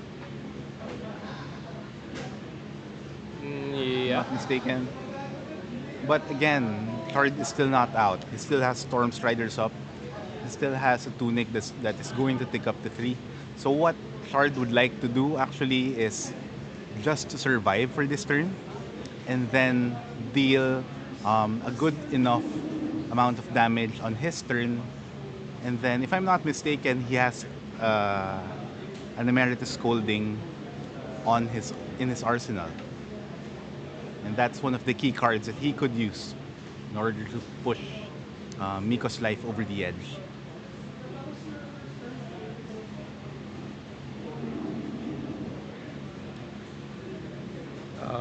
Ponks in the chat commented, Doc Carl, Kano Math for Dummies, meron na ba? What? Well, for some insights on Kano, you can check our podcast, which is sorry separate from this one. It's the Beshen broadcast. We have one video on Kano. For other information, you can search YouTube for many of the other content creators.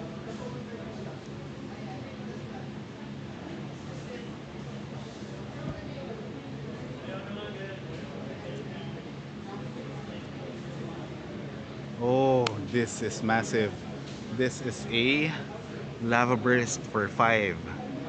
So I think this steals almost all cards from Richard. Richard, yeah. He only has 1 card in hand and 1 card from in Arsenal. The only thing that he could do at this point is if he has a 1 cost or a... Oh no, he did not have any cards in hand. Is this correct? Is he at 2?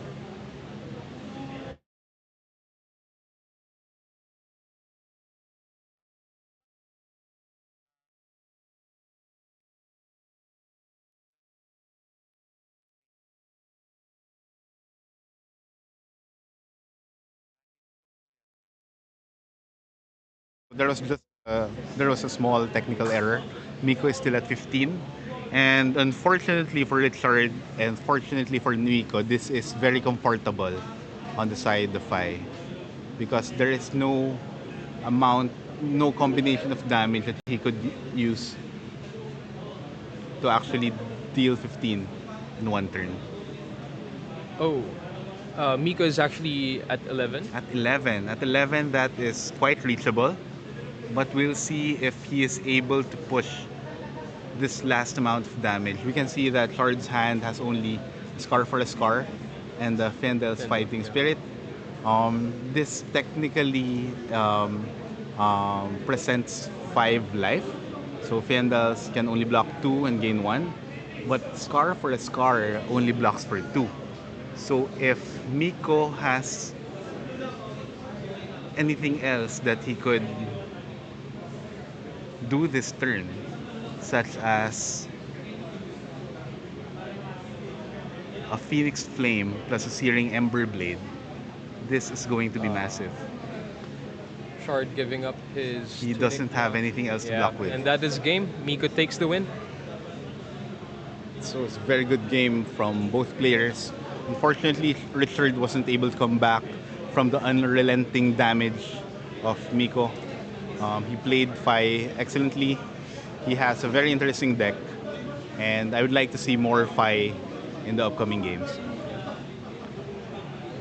So we will take a short break. We'll be back for round number 4.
Hey guys, it's Jigs here with Carl, and we're back on round 4 of ProQuest. Round 4, right? Yeah, it's round 4. Yeah, we're watching Ichiyo versus Miko, Lexi versus Fai. Lexi, a very prevalent hero in the meta, wouldn't you say? Yeah. Yes. Lexi is the most the deck to beat. Yeah, in this she's current a deck to meta. beat this current meta. And if I'm not mistaken, this deck built by Miko on Fi is what he believes is what could beat Lexi. Oh, really? So this is a Fai deck decked against Lexi. I'm not sure, but Yeah. I'm guessing if you bring Fi to a ProQuest, Yeah, you need to have a Lexi plan. you need right? to have a Lexi Yeah, plan. because Lexi preys on the usual 5 builds, yeah? Yeah, the problem is Lexi plays on everyone. That's true. Lexi preys on everybody. So we'll see here what Miko will bring to the table and how he can, try and beat out the deck to beat. Yes, exactly. So the players are setting up. Phoenix Flame in the graveyard.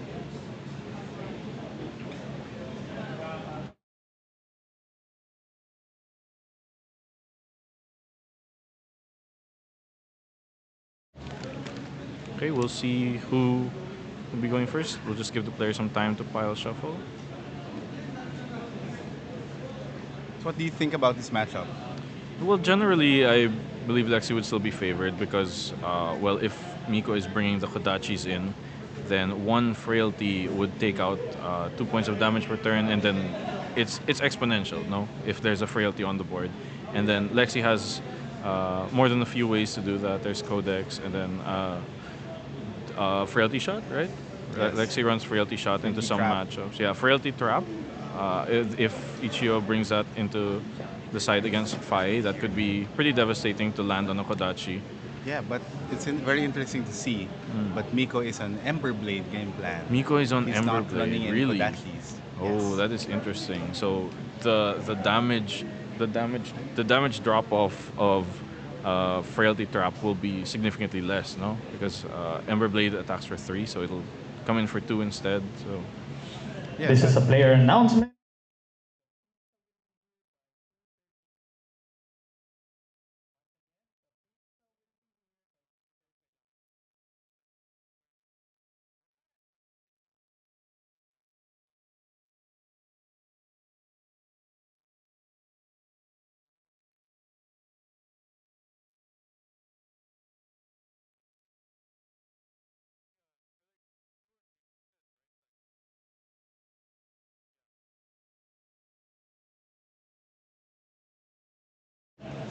okay, so it looks like we're underway here. See who is going first.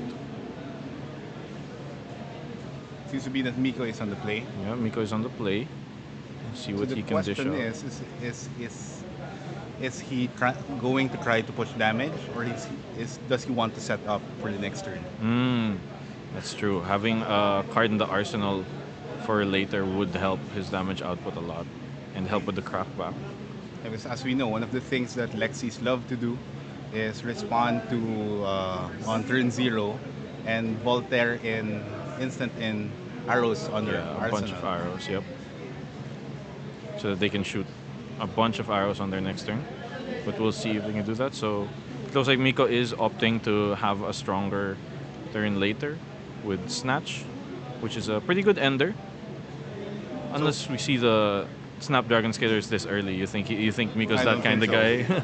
Maybe, but I don't think so. So it is considering if he would rather just block with 2 cards or pitch a blue and then Voltaire in 1 arrow. Load 1 arrow, yeah. Because he knows that the snatch does not have go again. And even if Miko draws from the snatch, it is just an extra card. Yeah. And no real card advantage. It's not so detrimental. Also, we see in Miko's hand here, it looks like he has another Snatch and a Lava Burst. So this probably was his only good option. So Lava Burst is one of the prime cards of the Fi deck, allowing him to go above rate on the 5th chain link. So he is loading a drill shot here. So a relatively very safe time to load up since there's no go again and no other means for the Fi player to disrupt. Yeah, and he cycles through more cards. He'll be able to draw 4. Yes. So Lexi doing Lexi things. Yep. It's a very early use of the Hornet's thing, which I guess is just goes to show that this is one of those games that will really go by so fast. Yep. It's Blink very and you miss aggressive. kind of game. Yeah, and it looks like Ichiyo here has 2 Codex of Frailties. Oh.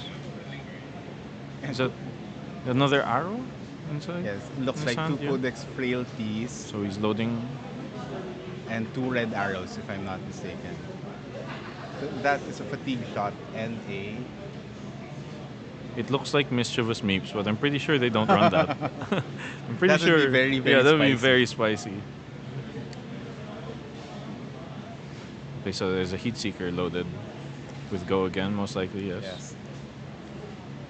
Heat Seeker is one of the prime cards of Lexi. Came Yeah. out in the from Dynasty. If I'm not One of mistaken. the must blocks, because if you don't block that, Lexi will get the advantage in putting cards from top of the deck into the arsenal. It's basically like an extra ponder token, right? Yes, it's an extra ponder token, but one that you cannot control. Yeah. Because There's you a have to Falcon put Wing it there. on top of your deck. But he has a Falcon Wing and a Drill Shot. Still on the ready to follow up this Heat Seeker. Looks like he's pitching both codexes so that he can push out some damage. So the Heat Seeker did hit, which I guess is why he's not worried about having to keep a card in hand so that he can Yes, arsenal exactly. later. Yeah. So seeing the power of Heat Seeker here, and Miko not blocking, looking to crack back, which is Is that an Art of War? in Or his is this hand. one of the red fiery cards? The Fi. They look, those They two all- look the same. they One all white look the border same. and one black border. So it I can't tell. So we'll see later. This is one of the things that's very tricky with the matchup, since Drill Shot also allows Ichiyo to put Minus counters. a minus counter Yeah. on the equipment. Oh, and it's an endless arrow So he loaded got- into the what arsenal. do we call this? He got much value from putting reducing the block value of the flame scale Yeah. furnace. And flame scale in most fight decks it's just for blocking, right?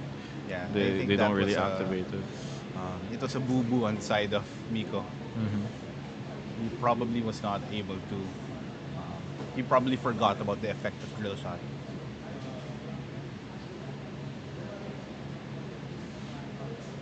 Although Miko has told me that he mostly just values flame scale for blocking. So It it was was an an Art art of of War. war.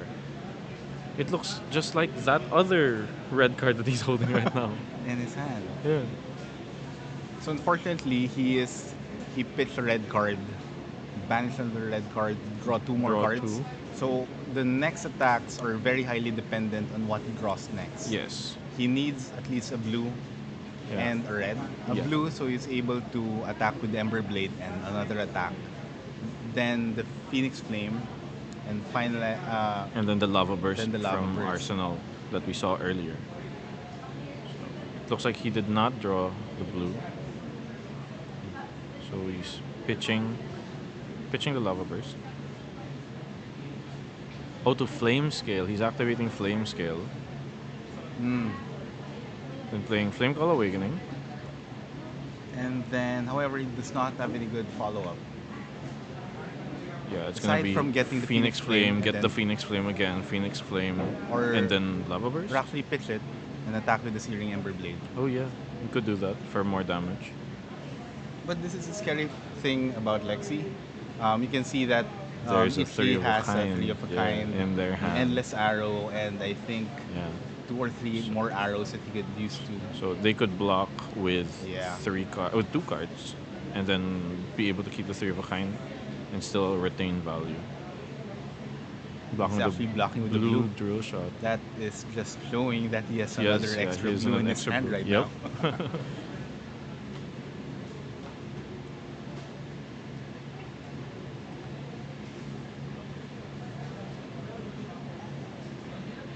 So Miko is pondering, haha, Pondering. if he's going to attack with the Phoenix Flame Or pitch to Ember. Yeah, or Yeah, pitch yeah. to Ember Blade. Looks like Phoenix Flame makes Lava Burst more painful I Yeah, guess. yes, he can get one and play Yeah, the then the lava other, birds. then play the So lava these birds. are all buffed by the Art of War. Yeah, then this one's buffed by Shuko. Oh yeah. Yeah, so So that's for 2 and then 3. yep. So from quite an unfortunate all red hand, Miko has actually turned this turn into actually a pretty decent turn. Yeah, he assembled a pretty decent line, even Six, though he drew four, more reds with the Art of War. What is five, happening? six, Oh, he seven, eight, cracked nine, Mask of the 10. Pouncing Lynx. He's finding Salt the Wound. Oh, and then Yeah, so this he is hitting can for. He can Snapdragon Snapdragon and then Lava into the Burst. lava burst. Yeah, Wow. wow. It's 4, 5, 6, 7, 8, 9, 10, 11, 12, 13, 14, 15, 16, 17, 18, 19, plus 6. 25 damage presented 25 on this turn. damage. Wow. That's crazy. That's crazy. Okay, so wow, he's going Lava Burst 20, first. 26. 20, what did I say earlier? 25. You said 25. So I think that's 26. Since this is an additional chain link. Oh yeah. For the Salt the For the Wound. Salt the Wound. Alright, now Ichiyo has to think about this because, it hurts. But then again, he But still has then three again, of a kind. you're Lexi with 3 You're of a kind Lexi, and an yeah. endless arrow in your arsenal. Yeah. Lexi's very own Carrion Husk. Yes. Yeah. And she has 3 of it in her She deck. has 3 of it in the deck, yep.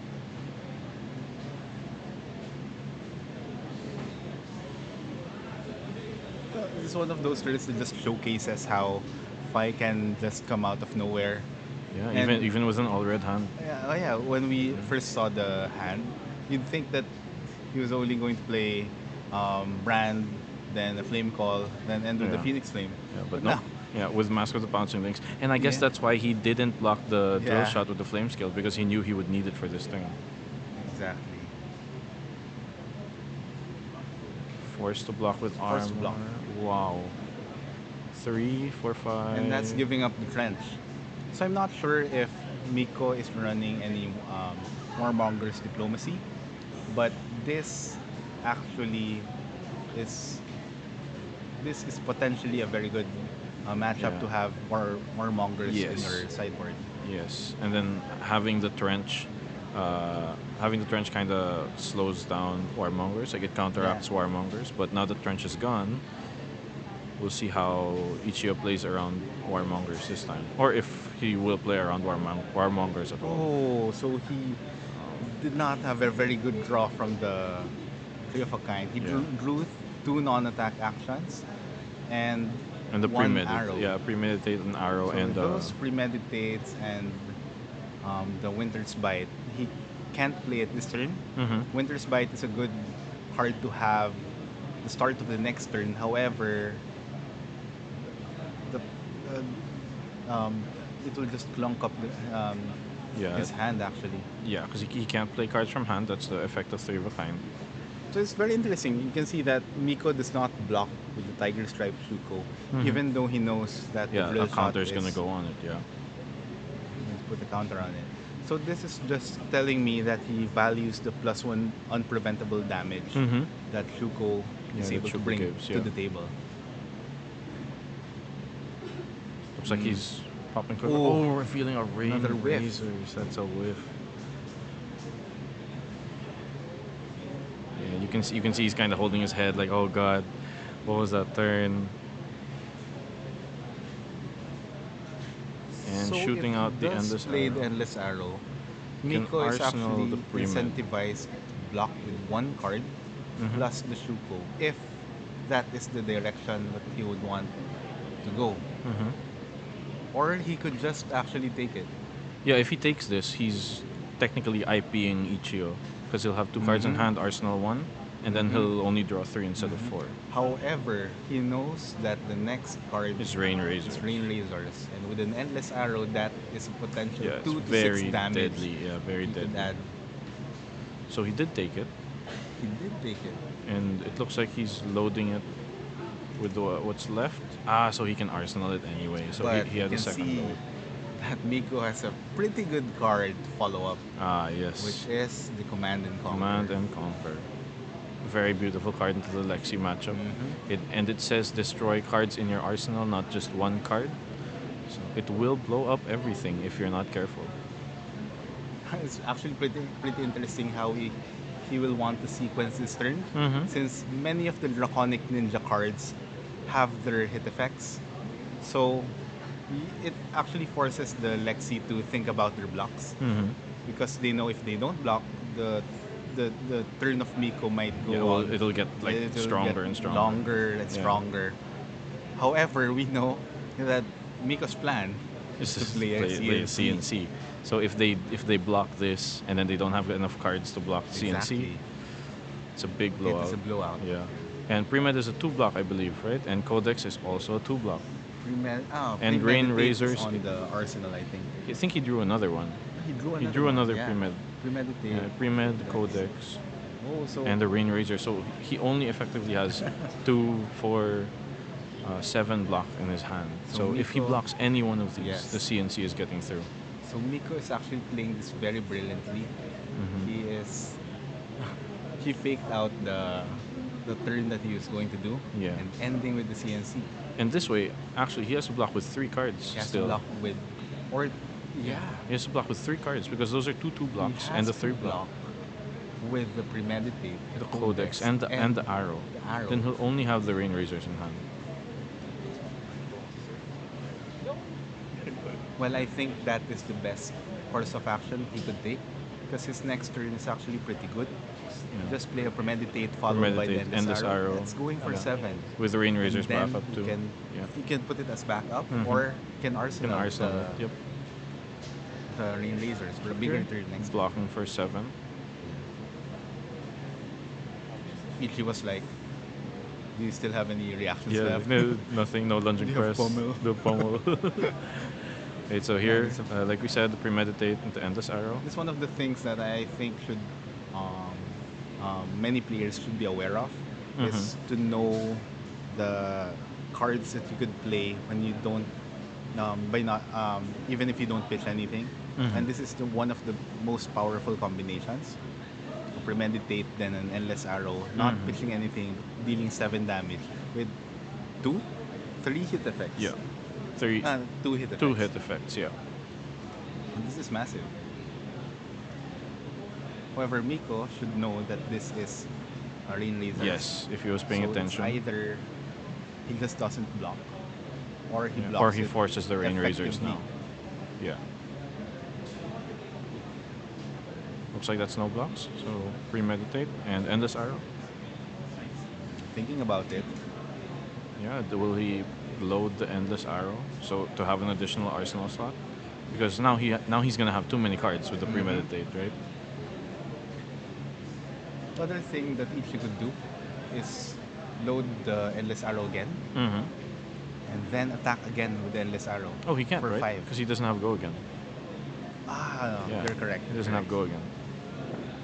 So he can load it so that he can draw exactly 4 cards. Mm-hmm. But if he does uh, that, he loses the Rein Razor. So now he has to think about that.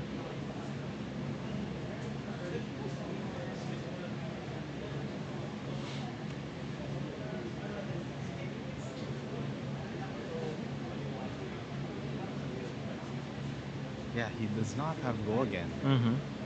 So it looks like he is valuing the extra card over the Rein Razors. And Miko knows this. Yes. So load it up. Okay, then the pre-med Yeah. on the trigger, drawing a card. What is this card? No, let Not us, showing let us. us see. Let us see. Please let's see. So Ichiyo just valuing the power of the 6 card hand. Did he not arsenal He did it? not He did not arsenal. arsenal. So he drew It was probably a a blue. Yeah.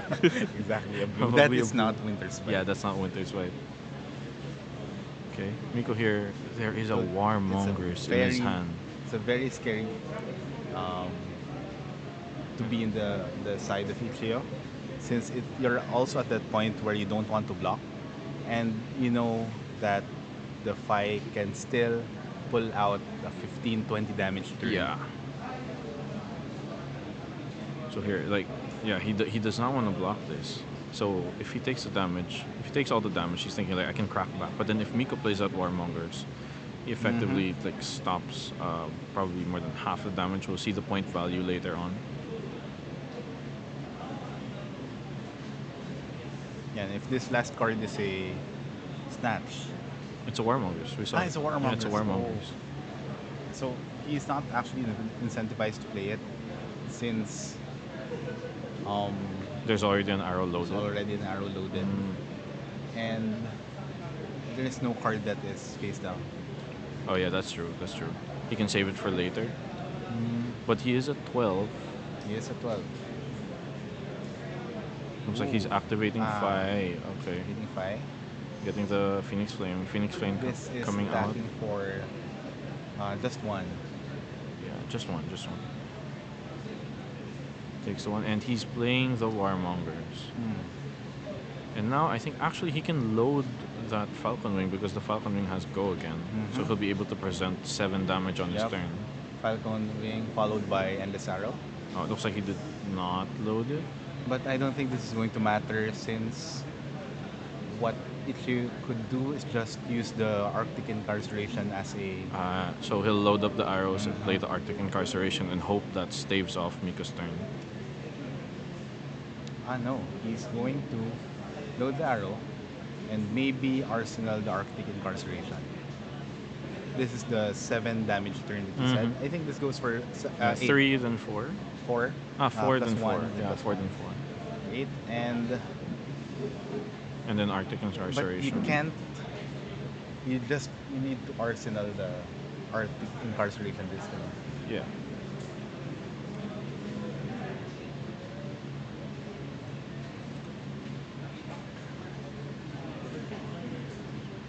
Pitching it to Quiver. Okay, just going for efficiency, making sure that he has an arsenal for his next turn, and maybe another arsenal in the form of Endless Arrow if Endless he wishes Arrow. to do so. Yes. But It looks like Miko's gonna stop that from happening because the Clean turns are block. starting to hurt. but blocking with the Command and Conquer, what does that tell you? Probably means, Miko's hand has an Enlightened Strike, so there isn't really a way to cast Command and Conquer. He has 3 reds, and Flame Scale is no longer online, so he won't really be able to present a long chain link with a Command and Conquer behind it.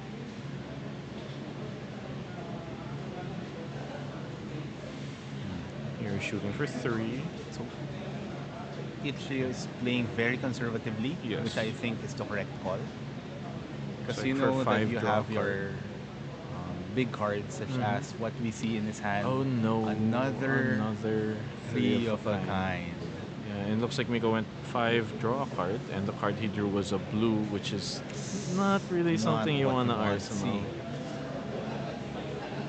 That's one of the things that is tricky when you use Enlightened Strike. You feel that you always get value from Drawing the card, drawing the or card, like but- getting the power. But up. if you draw a blue, a resource card, yeah, it's it's not bad to arsenal it. yeah, because Still card it's advantage. still played for free.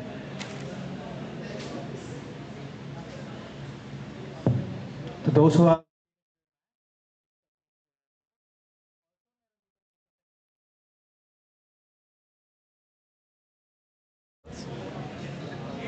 6 to 8. 6 to 8. There's a Winter's Bite.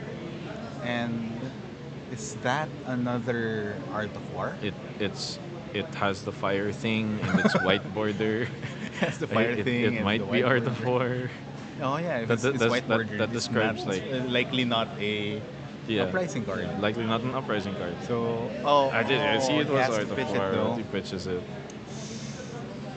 Yeah. No. Likely Ichiyo Let's breathed see. a sigh of relief Yeah, when the he Art saw of War that got Art pitched. of War was pitched. So here he drew. Oh my amazing bolt and shot for 5. Golden shot for 5. 5 with go again on hit reload, but it doesn't matter because the Arsenal has something in it right What now. else does he have? He has another three of a kind. So the next turn is gonna hurt as well. Ending it with a Heat Seeker. Heat Seeker. other card is a... Let's see if Miko will take this. Not sure if taking the Heatseeker here will make a difference. It looks like he's thinking about blocking it. Yeah, he has to block it. Mm-hmm. Oh, he's at 3. Yeah, he has to block it.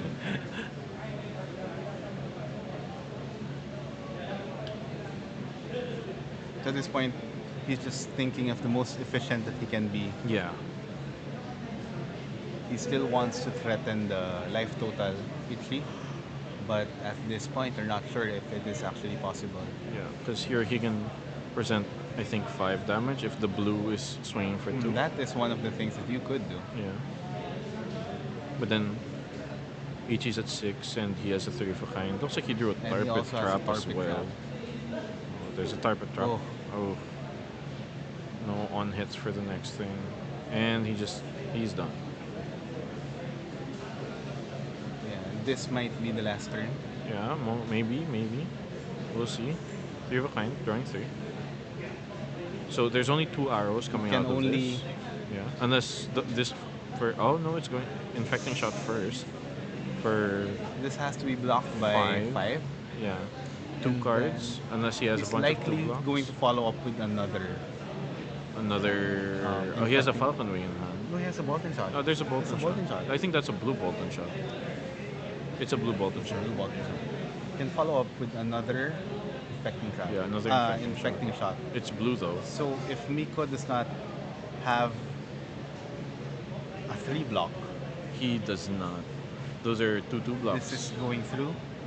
Does not have any cards, and I think this should be game. Yeah, the tempo is fully with Ichi. He drew no have arrows. a Blood Rot token. Did he take damage from the infecting shot? No. Oh, It was blue. It was a blue. It was a blue. Yeah, it was a blue. I didn't see it. So that's a lucky. Yeah. So Lucky here on he side of actually only has Falcon Wing and Sleep Dart blue, and then he has a Premeditate and an Arctic Incarceration. So it doesn't. It looks a bit iffy if he's gonna be able to kill this thing. This might be the breathing room that Miko needs. Falcon Wing for 6, to but get back into this game. There, he blocks 6. Instant block. And then he won't be able to fire that blue Sleep Dart. But he can play the He can play the Arctic Incarceration and load the Sleep Dart. Which he is most likely to do. There it is. This just ends Miko's turn. He won't be able to he do won't anything. be able to do anything at all. So there's what 3 he can do Frostbites. Is nothing. Nothing. He can do nothing. Even during his turn, he just has he just has do to pass. nothing and draw. Then there's a blue Sleep Dart in the arsenal. And if you see at least Rein readers, and this is going to be game. Yeah, this is gonna hurt. Yeah. So Lexi up the blue Sleep Dart. Yeah, one of the main problems that I see with the Phi decks, or Phi in general, is they have too much 2 blocks. As compared to Lexi. Compared to Lexi. Lexi has an really absurd good amount blocks. of 3 blocks. Yeah, And the 2 blocks that you put in are really good. Super relevant, Such as Premeditate, 3 of a kind, Premeditate, Codex of Frailty. Yeah, Codex of Frailty. Crazy card. But you Next don't load. really want to block with them anyway. Yeah. As Blocking compared- with 3 of a kind is a sign of weakness. Yes, it is. It's like you have no choice. Yeah. As compared to Phi, a lot of the core cards of Phi are 2 blocks. Okay, so he has to block 2 here. Right. Oh, he blocks 3. Taking 2. Then if that's a 3 block, he can stop the Sleep Dart. The only way that I can see Miko getting back into the game is if A Ichi super has a off turn. Yeah. An off turn where Miko gets to keep 2 cards. And the 2 cards should be Command and Conquer. Yeah. And this, if there was a turn for this to happen, it would be this because he doesn't have an arsenal. So he'll only have 4 cards to work with. Only 2 arrows will come out. But he has Rein Razors.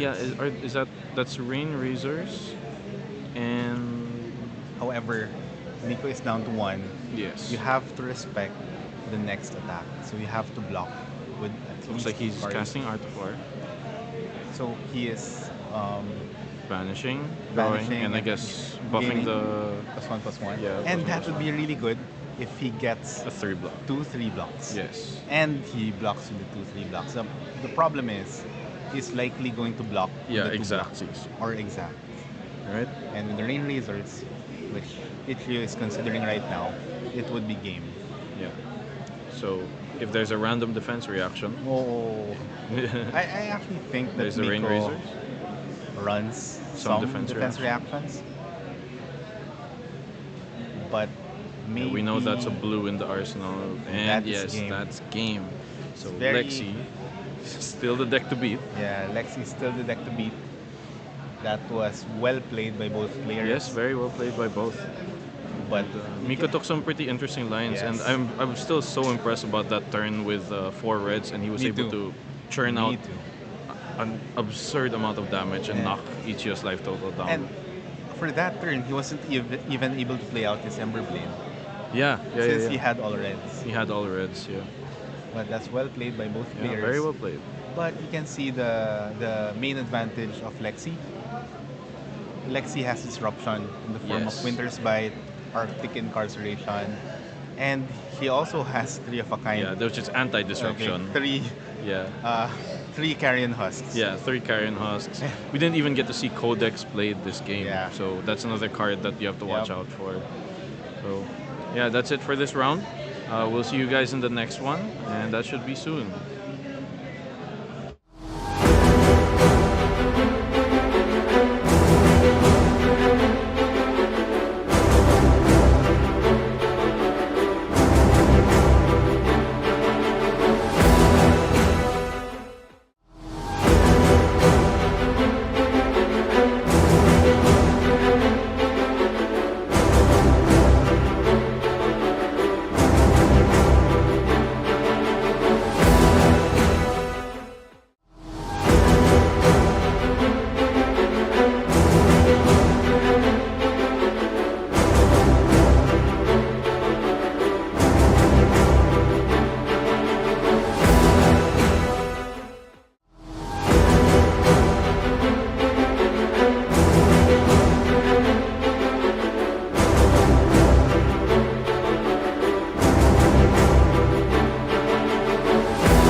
Hey guys, we're back. It's Jigs and Carl again. So we're watching another Bravo versus Katsu matchup. This is top table, I believe. So we have Justin on Bravo versus Miko playing Katsu.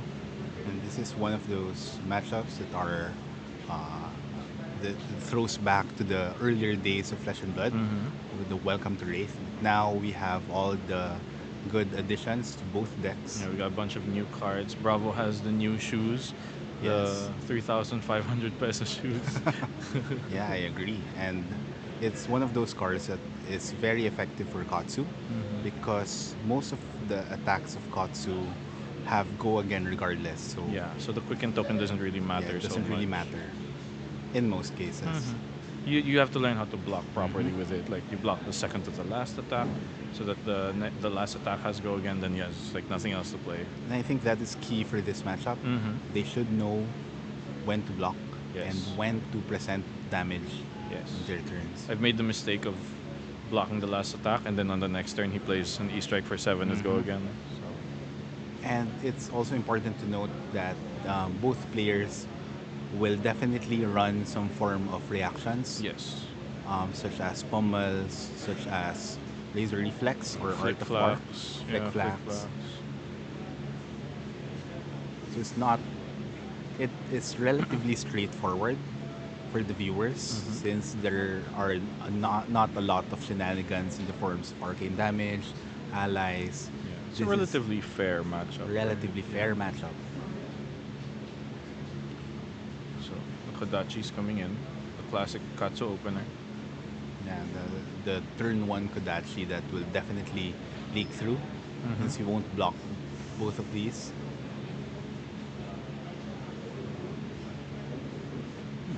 It's an arsenal pass for Katsu.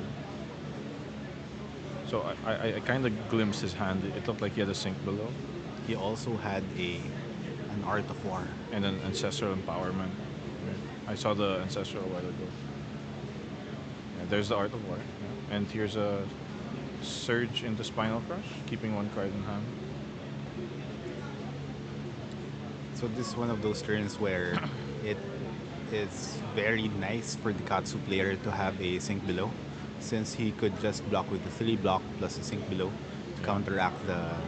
He could actually block with his 2 pieces of armor and sink below if he really Yeah, wants to that's keep true. his hand. Because you just need to block 6 to avoid the crush of Spinal Crush. It's interesting then in terms of the builds that Miko runs right now. Most of the builds of Katsu right now are leaning more into the um, Hearten cross wrap. Yeah, but But he's on Fendo Spring Tunic. Yeah. he's Why is that? valuing. I think that he's valuing the long game, Mm, which would probably tell us that he is not running the the dumb combo build. what's the dumb combo build? The dumb combo build where you run all the combo cards, Oh. like 6 of all the combo cards, and it's very easy to combo off. Yeah. But you don't have that good of a blocking. Yeah. Compared to maybe this deck. Because there's no space for like defense reactions Yes. and stuff. Okay, so maybe we're looking at more of a long game here. But Justin playing, it's it's gonna be a long game. He does like his fatigue, and he's told me repeatedly that he's able to fatigue out Akatsu before they can kill him. And if Miko is on the Katsu build that runs a bunch of defensive stuff, he'll only have a few power turns, right? Like the Yes. turns where he starts with Surging Strike. There's only 6 of them in the deck, I believe, right? The reds and the yellows. And we know that the last card in Miko's hand is an Art of War. So this is this is in preparation for his next turn. He knows that Justin does not have any arsenal anymore after this Fate for Scene. Yes. So Justin does have a 4-card hand, which is pretty scary.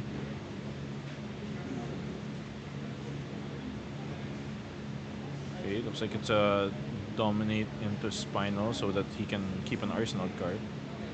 And this is the best way for Bravo to control the game. Yes. To keep playing Spinal Crush and Starstruck and Crippling Crush. All of these those disrupt- time walk effects, Yep, yeah. all these time Forcing walk effects. Katsu to stop in its place, stop in their tracks. And this is very unfortunate for Miko since his hand seems to be a very good one, especially since he does have an Art of War in his arsenal. Yeah, in the arsenal. So he does not have a defense reaction. So if he wants to stop this, he's gonna have to give armor. Does need to give out armor. He, unless he does want to play out the Art of War, Art but of that War. is very inefficient. Oh, if he does play an Art of War, drawing 2 cards and buffing, Yep. and then blocking with his And gauntlets equipment. and his legs, It that might, it does stop the spinal but crush, but the value of the Art of War does reduce yeah, significantly. the question right? you have to ask is it worth it? Mm-hmm. Looks like he's deemed it not worth it. So he's blocking with the dishonor and taking 6. So Justin showing us that he really knows how to play out this game. Yes. He knows that he is not on the game plan to just be defensive. He knows that he has to disrupt Yeah, in like- order for him to gain tempo of this game. Yeah, he has to play into the tempo Mhm. swings and make sure that he's like taking the weak turns and not just blocking out the weak turns as well, because he's using his life total as a resource to try and slow roll the Katsu with his crush effects. But Justin is definitely taking a bit more time to think about his turn. This tells me that he does not have a Crippling Crush or a Starstruck. And Yeah. he is likely thinking of another. Oh no, it was Miko's turn? Yeah, it's Miko's turn now. Ah, okay. Yeah. But he does not This have does any. not have go again Yeah. because Spinal Crush is active. So there's I Mugenshi thought- for 4. Did he pitch Art of War earlier? I didn't Ah. notice. I thought that was in his arsenal. Oh yeah, me too. It looks like he pitched the Art of War and Arsenal the Mugenshi. So he really didn't have any option a while ago unless he wanted to Mhm. give the mask.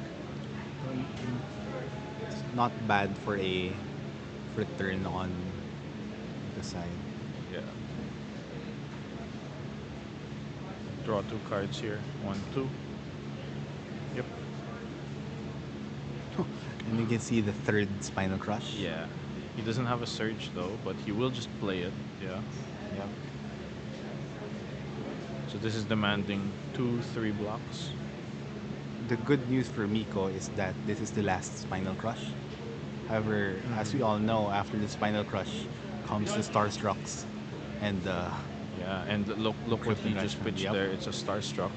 Starstruck next to Arouse the Ancients. Let's see if that comes back to. from your experience with playing Bravo, does this game against Katsu go into the second cycle? It only goes into the second cycle if the Bravo wants it to. Like whenever I play against Katsu, it's very difficult to manage your pitch stack because if you're going on the defensive, you're gonna be blocking a lot. So you'll be pitching like a red to make a surge, which is pretty inefficient. Actually, my equipment choice is different from Justin's. I bring Anathos because I try to do the slow roll. Like sure, I'll take a little bit, you take a little bit, and then once we reach the pitch stack, or if I like high roll, I can slam down the Crippling Crush or the Starstruck or whatever. Yeah, here actually we see Justin blocking with a Crippling Crush. So that probably means either he has another one in hand or he's really looking to fatigue this game. But I think Katsu is actually one of the decks that is very hard to fatigue because Yes. of the Kodachis. Yes, the Kodachis make it extremely difficult. Yes. But I believe Justin runs Sigil of Solace to help and stagger that Kodachi pressure. Or maybe he had that, he just had CNC and a blue in hand and he thought, you know what, I don't need the Crippling Crush. I don't need the Crippling Yeah. Crush. I just need to see. I just need the CNC. Yeah, the problem with the Katsu deck is like Fi, they have a lot of 2 blocks. Yeah. So if you're left with this kind of hand with many 2 blocks, You get caught with the you CNC. get, you It's get like, caught with the CNC. You oops. lose your arsenal, like what's happening here. So that's a surging down. So that's one more power turn away. And he has another surging in hand, but I think that's a bunch of reds that we're seeing. Yeah, what's unfortunate? Oh, Oh, so he had the blue. He had the blue. he has, if I'm not mistaken, he also has a natural whelming gust wave. Oh yeah, in his hand. So if this surging is blocked, wouldn't matter. Yeah, but would you ever block surging? So I block surging if he only has only a couple of cards in hand, because then you're running the risk of like the chain going longer. But if he has like this many cards, odds are he either has it or he has another Yep. thing that's gonna trigger. So there's really no point in blocking the surging. Yeah, I agree. That's something Justin taught me when we were playtesting for Taiwan. And Yep. here I want to see if he will do it or do something spicy. Yeah, and I think for the side of Justin, he will only consider blocking if he doesn't have any um, real good thing to do on his turn anyway. Yeah, and it looks like he Which might be the doesn't. case. So I think here Justin is basically saying like, I want you to use your breaking scales right now, while you haven't blocked with it yet. And he doesn't, so there goes the whelming. So this is why Civic Steps is so strong. You can basically block 5 attack cards with just a card and a piece of armor. So that's why it costs 3,500 pesos. Yes. Wow. But I heard you get a bunch of other cards Yeah, you as get well. you get like 4 other decks, but you're really just buying shoes. It's like you bought a real pair of shoes. Yeah. Like go to Nike He went. downstairs. Yeah, he bought Jordans. And then put them on Bravo. Okay, this will be followed by a bonds. Yeah, there's a bonds coming in. Yep. Which will get another card from his graveyard. Yes. And this is why I think Katsu is one of the most fun decks right now. Yeah. Because of the lines for Descendant Gust Wave, followed by Mhm. Bonds, followed by another There's a lot card. of expression with Katsu decks. Like you can have your own combo lines and like how you play the deck. It's a very expressive deck. And it's very efficient since even if you block with good cards earlier in the game, you know that with the effect of Bonds, you can get a similar card. Yeah, you From can get your deck. another card later on. So if you block with a Fluster Fist blue, Yeah, you can it get will a be red Fluster it will Fist be a later red on, Fluster yeah. Fist.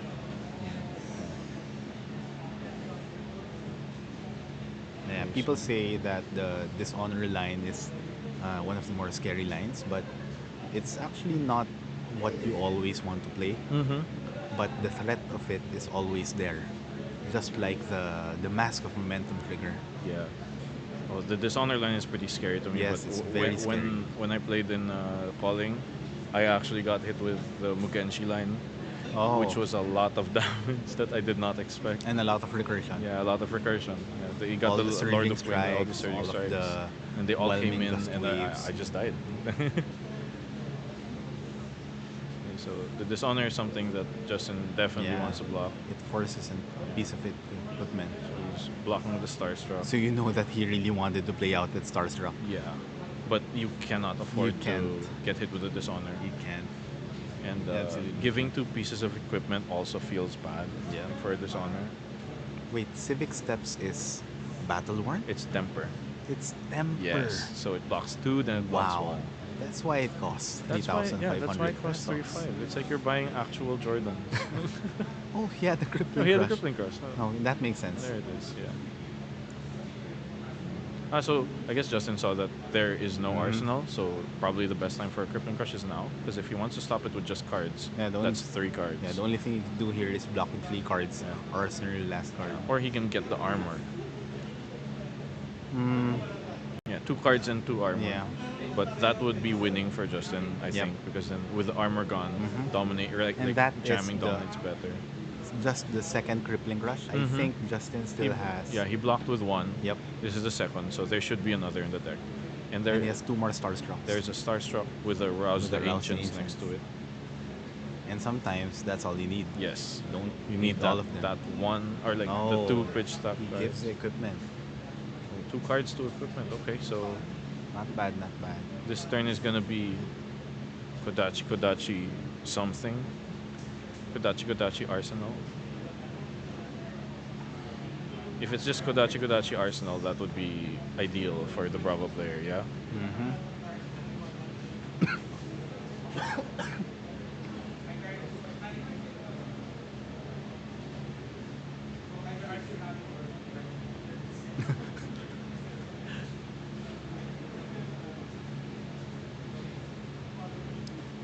maybe it's Kodachi Warmongers.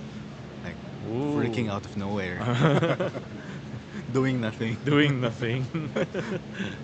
Okay, so it is Kodachi Arsenal. So Justin gets to keep his entire hand. And He doesn't have a surge this time. doesn't have one. But he has a full grip. Yeah. So if he has Literally any red and Yeah. a bunch of blues. And And there he we see. has- There's a choke slam in the hand. it's a choke slam. I think One of that's the relevant cards in the Katsu matchup because then you know that the breaking skills Oh. will never come. Oh wow!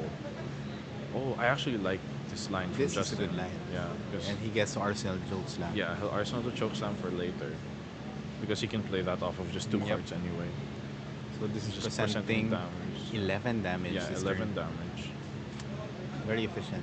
This is why I run Anathos for turns like this. But Justin would look at me and say, what if you need to block jigs?" Yep. What if you need to block? That's why you have civic steps. Yeah, that's why you have civic steps.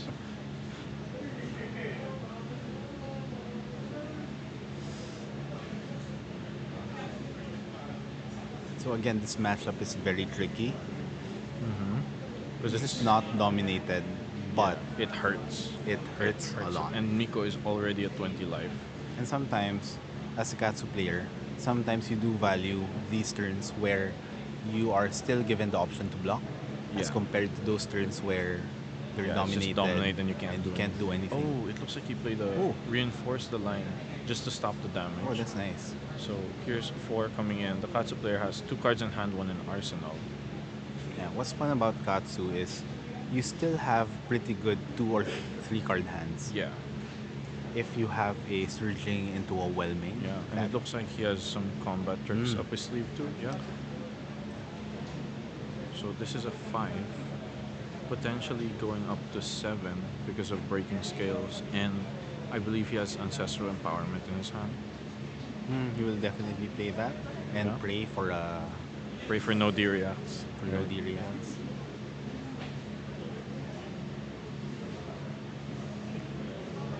Unless Justin does block for 6. Yeah, although And- I believe Justin. Personally, I would not block this because there is only 1 card in hand. So Yep. I have to agree. And you would expect that next card is it could be a gust wave, either the whelming or the descendant. And if he has that and you already blocked with 2 cards, yeah, you're forced to block with your equipment or the rest of your hand. yeah. Although it looks like here Justin's going to be blocking with He is respecting it. equipment.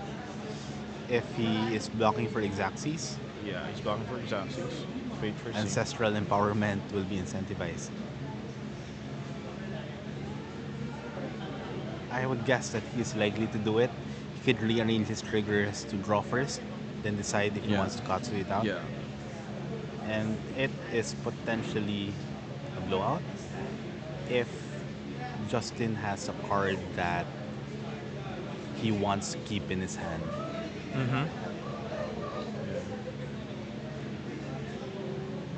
Is he discarding?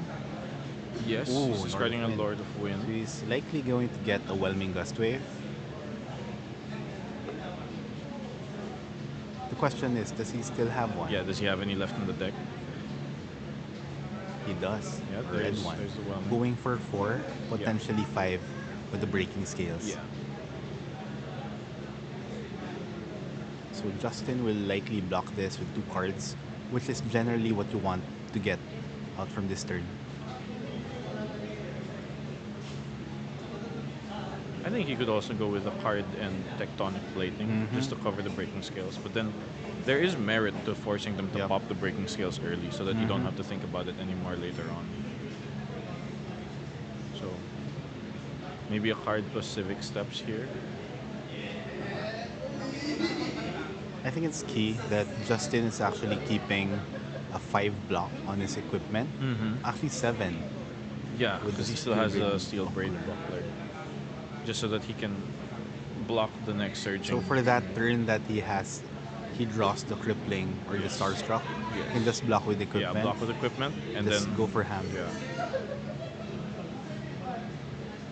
Well, it looks like he's considering blocking with the equipment now. it won't be bad anyway. You can still block with the Steel Blade Buckler Yeah. and the Tectonic Plating. Yeah. Or even the... Oh, it looks like he's blocking with for 5. all of it. For Yeah. 5? He took a quick look at the breaking scales. Yeah. Yeah, so that Kodachi has go again because of the quicken token. Yes, I saw Justin pointed out, he said that Kodachi has go again. Okay, so he kept a pretty aggressive hand here. No, what's your guess? A choke slam? I'm guessing it's gotta be Starstruck. Me too. Because a crippling crush, yeah, it's 11, but then Katsu can function on 2 cards. No, he didn't dominate. So He's saying, do you think I have pommel? Yes. This is why the Chokeslam is one of my favorite cards, or any of the 4/8s. And then when you play this, you float 2, then you look at your then opponent. you look at them, You say, stare at them, and you say, do you think I have pommel? yeah. Then when they say no blocks, you say, Jigs, no do reaction. you think he has pommel? I think he has pommel.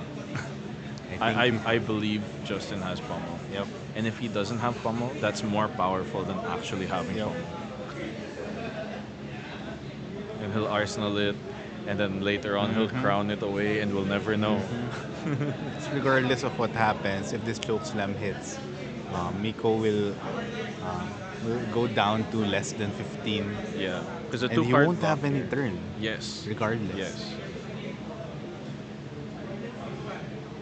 So yeah, this is a tough choice for Miko, especially if he doesn't have defense reactions in his hand. Looks like he's not blocking, and there's the pommel. There is the He pommel. had the pommel. Goes up to 12, knocking Miko down to 4. 4. Wow. See, every time they have it every time. Yep.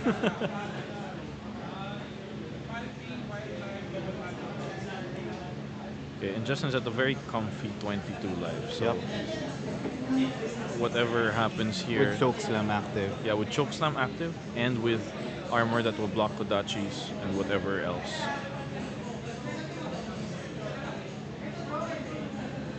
So let us see.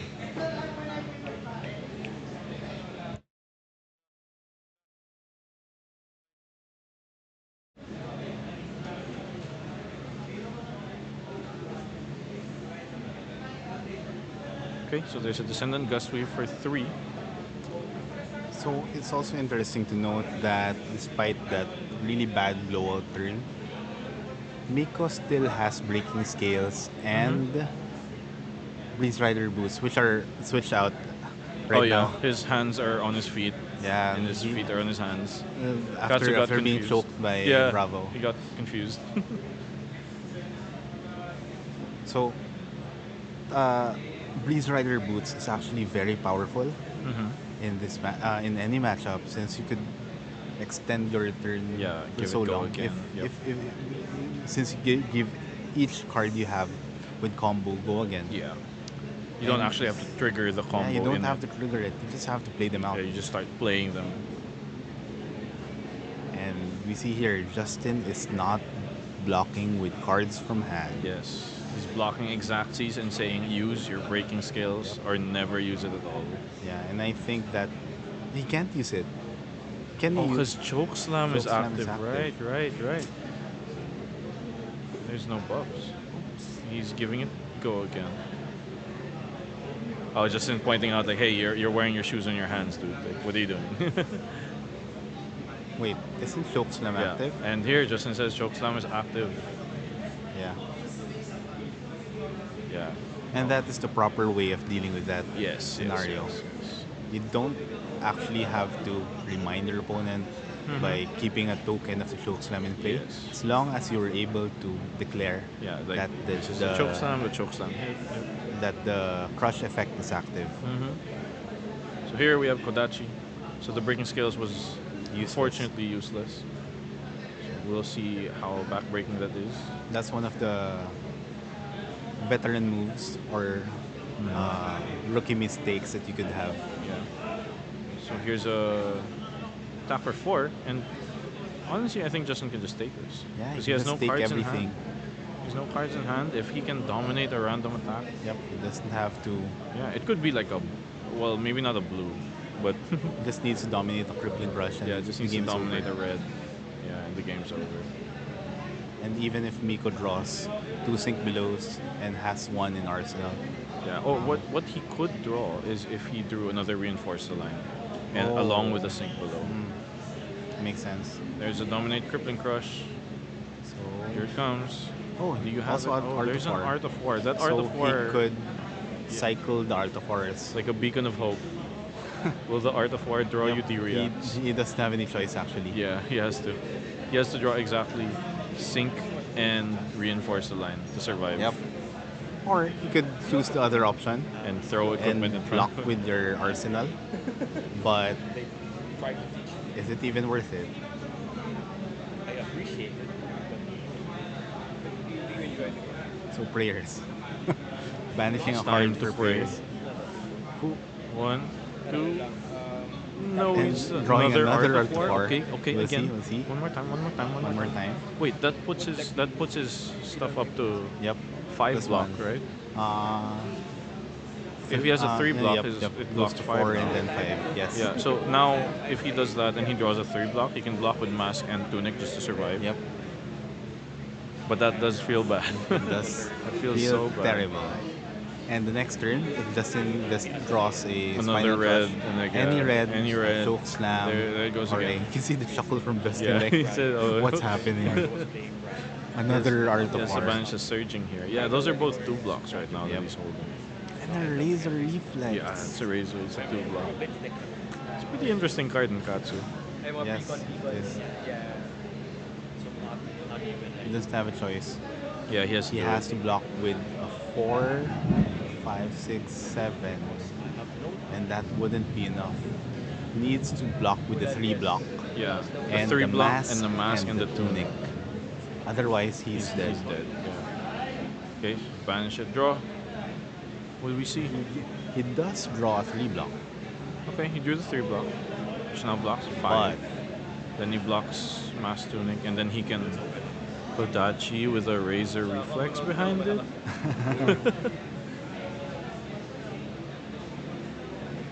The best line of play is if he had the snatch. Ah, and yeah, Snatch Razor Snatch, Reflex. Yeah. Razor Reflex, then maybe draw into other into combo cards. Yeah, It you could draw extend your a turn, 0, but then you pitch to Katsu. then again, he doesn't have mask anymore. Yeah. He doesn't have Tunic, and Justin has a full grip. Yes. And Justin is at 16. Here we go. What is this Arsenal card?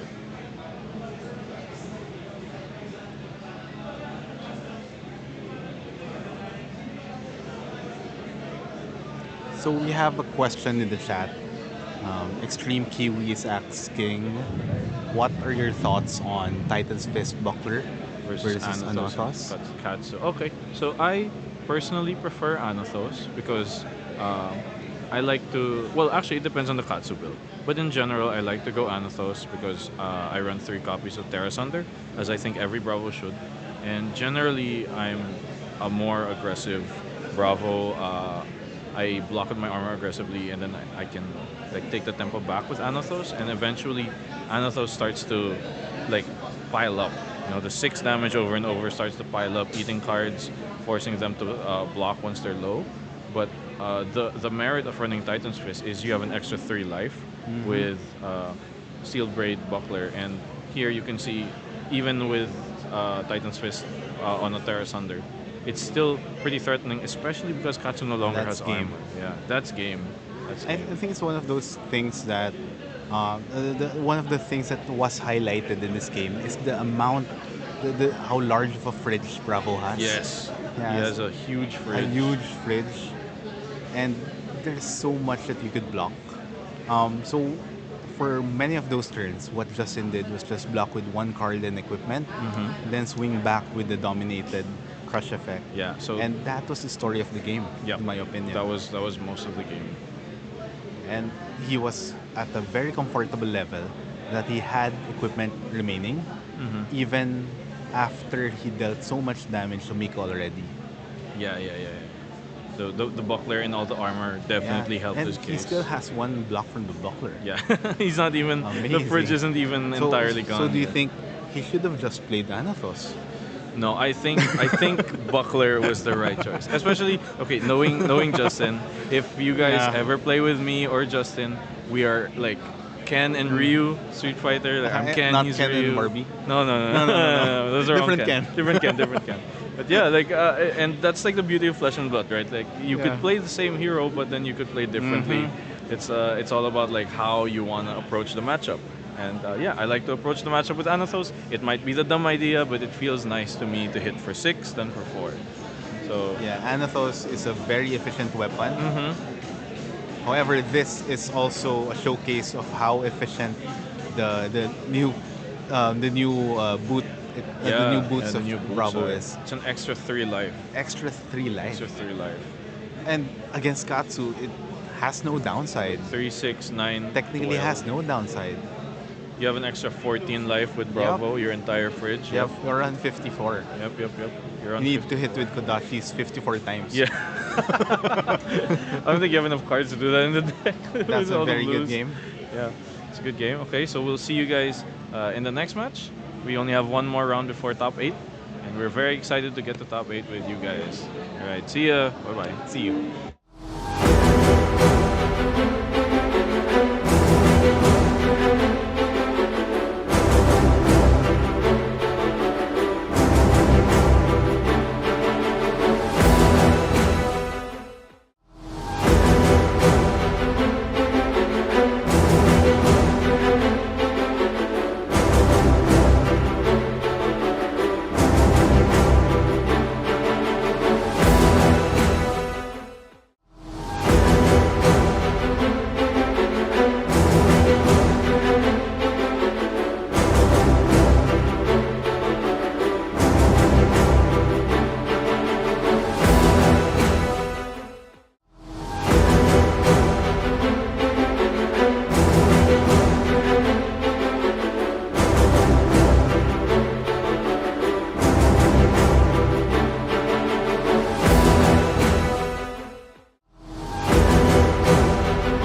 And we are back with the Metro Report. We have Jet and Carl here. Yeah, we're back again. And we have a total of 64 players, if I'm not mistaken. And we see that the most played decks are Dromai and Katsu. Yep. And Lexi, given that it's Dorinthia first. and we have Dorinthia, then Lexi, and we see Faiz and Azalea. So given that Azalea won the Calling Taipei, we see a dying down of the hype. Yeah, Yeah, it yeah. seems that after Justin Ku's win the Calling Taipei, a lot of players tried to venture into playing Azalea, but it's a very difficult deck to play if you don't have the reps in, if you don't have much good experience. Players, your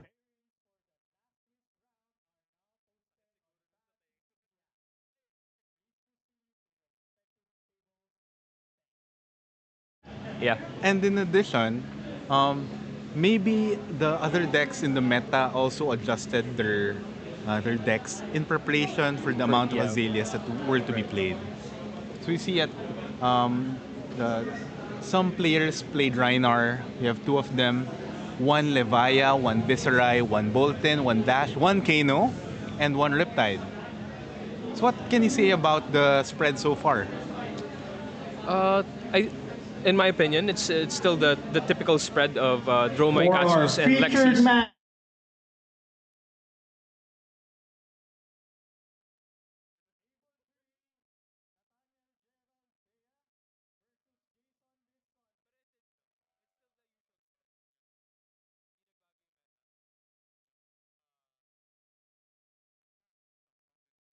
I'm actually excited for the meta shift when Five Lex. versus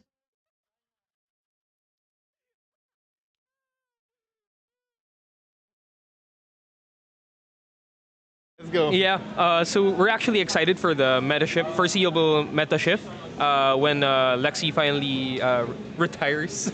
I also have some insider info about the top tables right now. It seems that a lot of the Dromai players were not able to get into the top tables. And what can we say about this? Maybe this is because of the number of Katsu and Fai that have turned out in this tournament. We have a total of 14 ninjas, which technically or in theory gatekeeps the number of Dromais.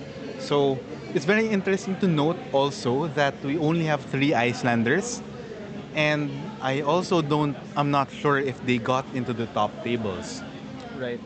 So you can see that Lexi still is at the top.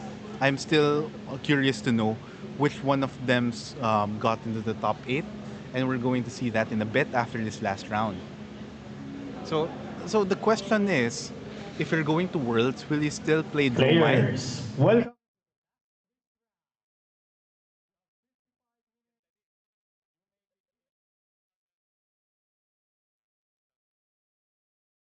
All right, so we're heading into round 6.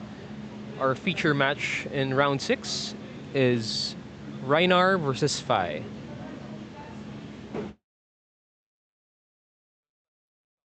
All right, so let's talk more about the meta report. So, what do you think about the lack of the Bright Lights heroes? We see that we have 2 Dash IOs, but there are no Teklovosens, Right, no Max Nitros. What do you think about that? I think nobody has solved the decks yet, and we could see a surge of Bright Lights heroes in the foreseeable meta shift. Yeah, that's um, one of the whispers that I've been hearing is Right. that maybe a lot of these players are still hiding their special Right. decks for Teklovosen and Max Nitro and maybe even Dash and Dash IO. And maybe they will just come out during the Worlds. Maybe. Maybe. Not sure. Right. So far, I do like their gameplay, but I'm not sure if you have any benefit of playing them rather than playing this Dash, the original Dash. Right. Right.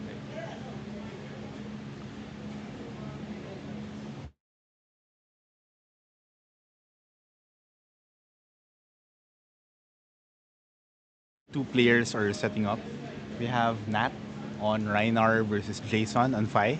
Again, a Fi player.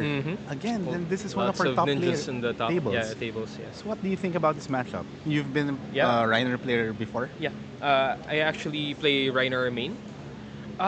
This matchup is actually a race. So Reiner has the option to try and fatigue Fi, but my, in my opinion, Reiner should just race. I think Reiner has the output is capable enough to race Fi. And One of the parts of the armamentarium of Rhinar is he has this sort of built-in evasion using Intimidate, which is basically uninteractable. And if you're able to get to the point where you're able to string a couple of pumps together and Blood Rush Bellow followed by a basically unblockable attack, you could deal 16 to 20 or more damage on our turn. Right, and the cards of Fi are in comparison to Reiner's attack output. The defense of Fi is actually not efficient to block with. As compared to Rhinar. Rhinar has a lot of 3 blocks. Right. But he also has a lot of no blocks. No blocks, yeah. And usually those no blocks are what you see on those turns. Right. When you need to block. That's the window. That is That's the window for Jason here. I hope he's not hearing this right now. This could be, you could have all the tempo in the world as Rhinar. Right. But then again, if you have a hand that is not good for attacking, and then your opponent presents with a really good attack, which you really have to block, and you don't have anything to block with because you have 0 blocks, you can't do anything else.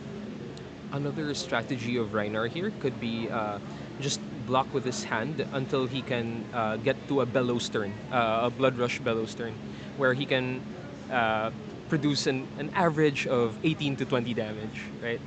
And take the tempo from there. Yeah. Rhinar is actually a very efficient deck. Yeah. His main weapon, if you use the club, it is a 2 for 4, possibly 5. The mandible claws are a little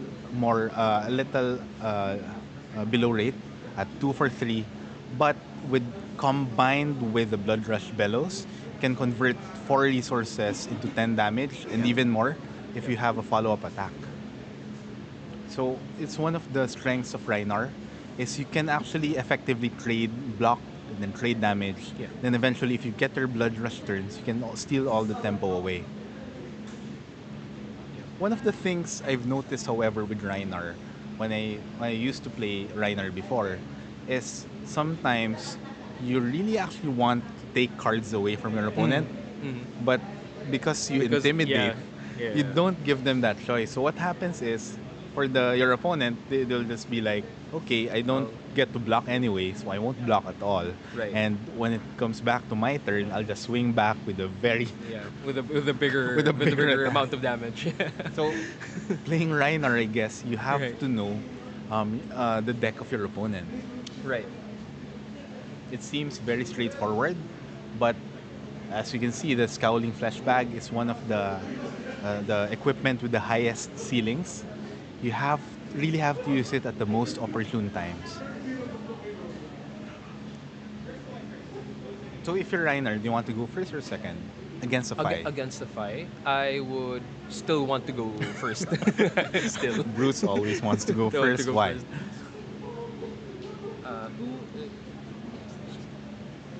All right. What about you guys from our audience?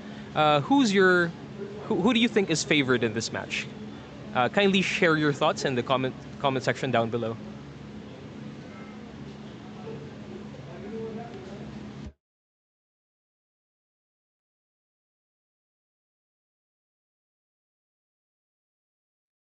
This is not the first Fi that we saw this game.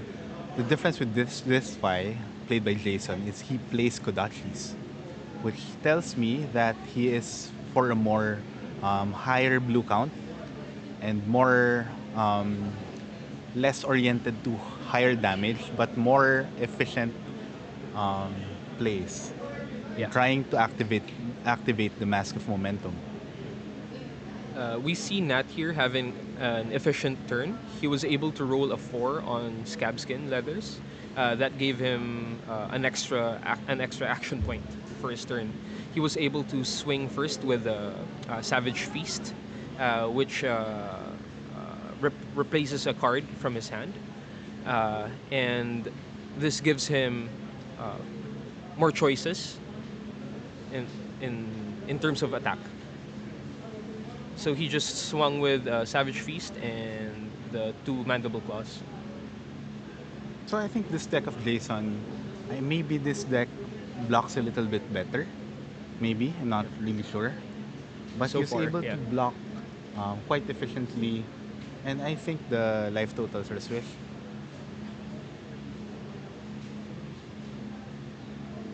Yeah, Jason should be at 37.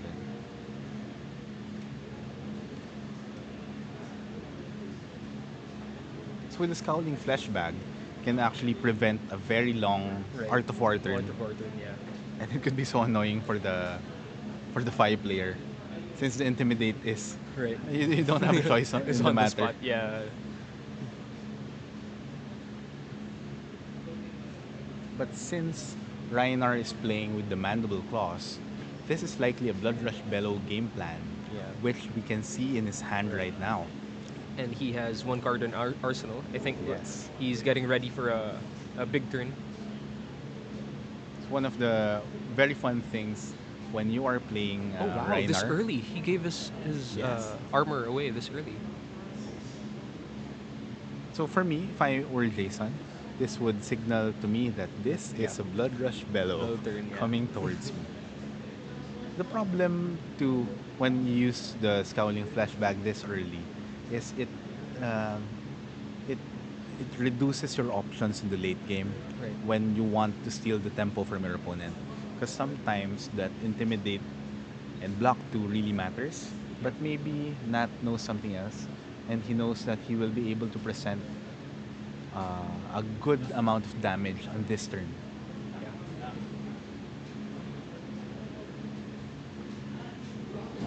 What about for you, Carl? Who do you think is favored in this matchup? I would go for Rhinar. I would go for Rhinar. Fai could still steal the win, and the way for Rhinar to steal the win is to have very efficient turns and draw more cards for Mask of Momentum, and basically cop out your opponent Yeah. and force them to make bad blocks, and then respond with your ancestral empowerments, your art of wars, and then um, basically proceed with a very long combat chain. But with a deck that has Scowling Fleshbag in their equipment, that the opportunity for the fight to do that is greatly reduced. However, as you noted, he used it immediately. So let's see if this pays off. One of the problems that I see with Rhinar is after you attack with their first 2 mandibles, Mm-hmm. what else could you do? At I least think another. he should be yeah, paying. two. I Should- think he should be paying 2. Yeah, he was able. I think he was able to net 1 mana of the skull crack. Yep. Ah. Yeah. Okay. Okay. So he discarded the skull crack. Yes. Before the pack hunt, Ah. Okay. he was able to discard the skull crack from the bellows, Mhm. and then he swung with pulping. And He's now going yeah, for 8 with dominate Yeah. and go again. Likely would go again unless Jason has defense reaction from Arsenal. From Arsenal. Yeah.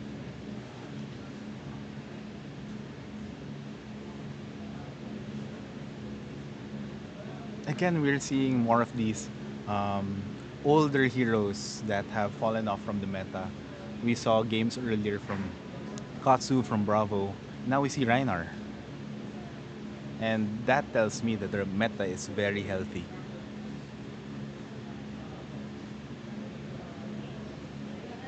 Oh, he rolled for gaining 1 resource. Wow.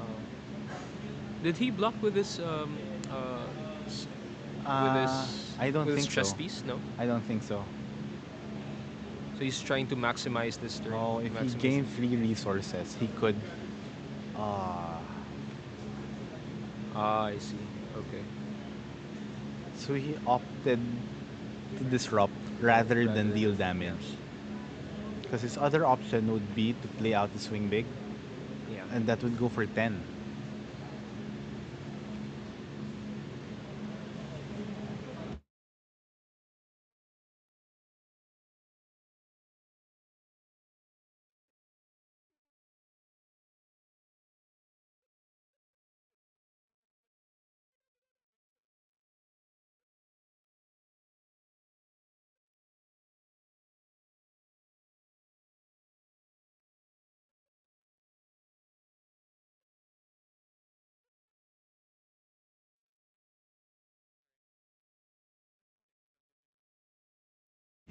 All right. So regardless, CNC is still a very disruptive attack for this turn. Jason already blocked with the 3 block in the form of Soul Bead Strike Blue. Right. But if he has 2 blocks in hand, he will be forced to use his equipment or lose his arsenal. Yeah. Unless he has a D-Rack from Arsenal. Oh, and he chooses to lose the E-Strike. Right.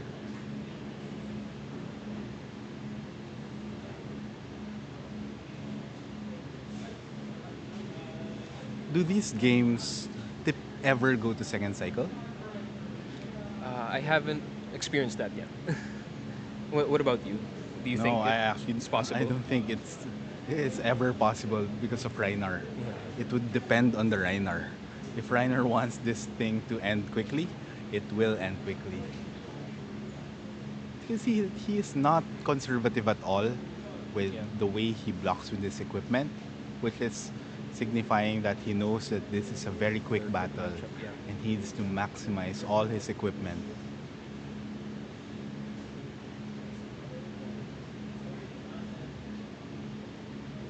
So he has a Wrecker Rom, a Barraging Beatdown, and A 2 more cards in hand. Blue barraging beatdown and the pulping, I think.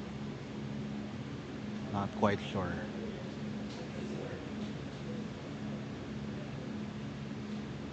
Yeah, it is pulping.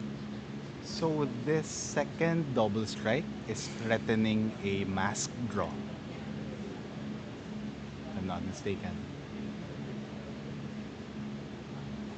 It should, if it's the third chain link in the combat chain to hit.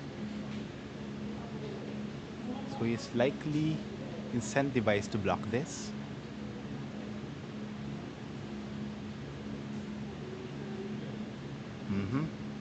Blocks it out, ending any more shenanigans. But was that the second double strike iteration already, or not yet? So just taking the 1 damage. Yeah. Maybe it that was was the the second. one. Yeah.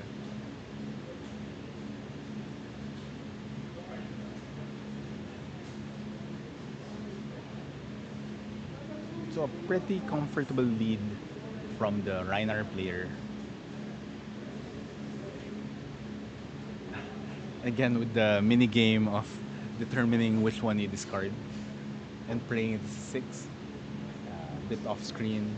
Discarding that's one the mana Skull again. Crack, which gains 1 resource. As well as giving the Pulping Dominate. And intimidating a card. So for me, Reiner is one of the most fun decks to actually play with. It feels like there's so many things that you do during your turn or your opponent's turn. And sometimes it's easier to just blame RNG. Right. Yeah, I lost because I rolled bad. You have a fallback to blame. Right. As compared to when you play other decks. Yeah, it was a skill matchup. Right. I was the weaker player. But for Rhinar, you can always say that It was the dice. Yeah, it was the dice. It was me. It wasn't me. It wasn't me. It was the dice. I rolled bad. Absolved of responsibility. Yeah, this has dominate. So Has no choice, but only blocked with one card. So it actually doesn't matter if he blocks with anything. And if Jason has an Art of War in hand, which I think he does, this will greatly help his own turn. Oh, he has one brand. A Blazing Headlong, another brand in Arsenal. And is that an Art of War? I couldn't tell.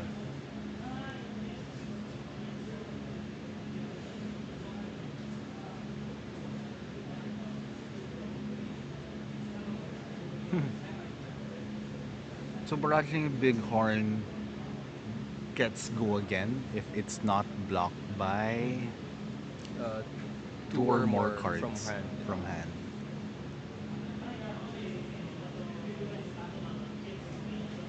So Reiner is playing very efficiently, dealing 6 damage per card. And now Jason is actually forced to have a very good turn in order for him to not fall off um, that far off.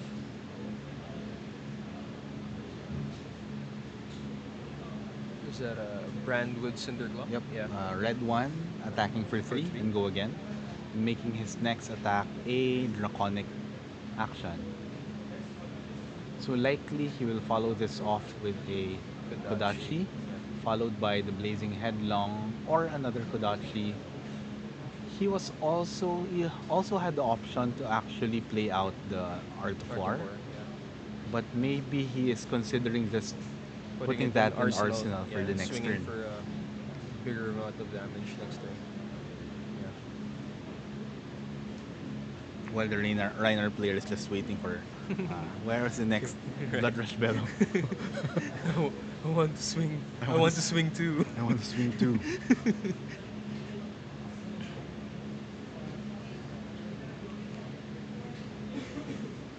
It's actually very interesting to take note of the next set that's coming out.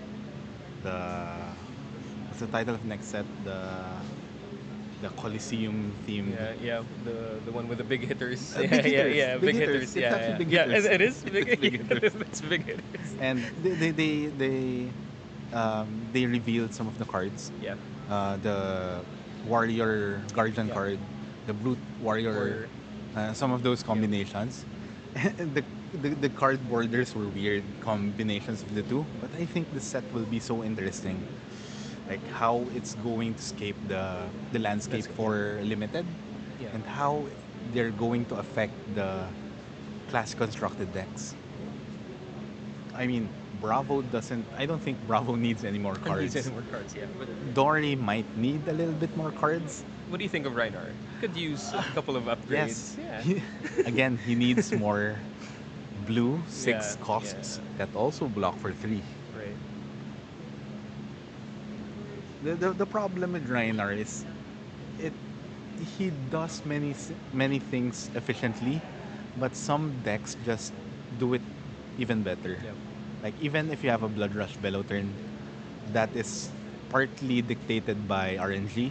Yeah. Lexi can do it better by just Right. by a Rain Razors or a Three of a Kind Yeah. with much less effort just because of her weapon. So what I'm trying to say is Reiner is more fair deck. Yeah. And most of his attacks are below average, below Yeah, rate. they're Yeah. actually below rate. Many of them are below rate. Yeah. If you look at, even if you look at Bravo, Yeah. with many massive attacks in the forms of Macho Grande, Thunderquake, Reiner never got that treatment. What they keep giving Reiner for each set is a yellow, no block, Yeah. 6 damage, niche card that you can't really put in deck in your main board. So it's I think this set should really be good for Rhinar. Okay, we see an Art of War being played, one of the big cards that Jason could use to get back into this game. You've seen the power of Art of War in the previous game.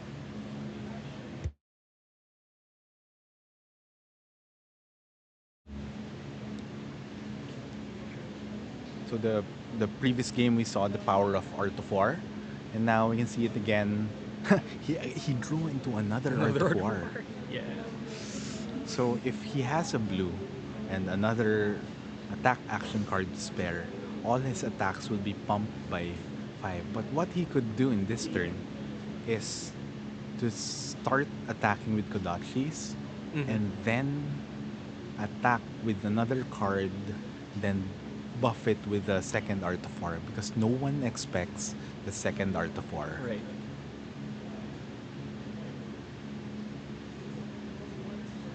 But again, this is an uphill battle for Jason to climb. He is down 8 to 27, and Nat is on a very comfortable lead. And if we both know Rhinar, an 8 hit points is just a barraging beatdown away from victory. Right.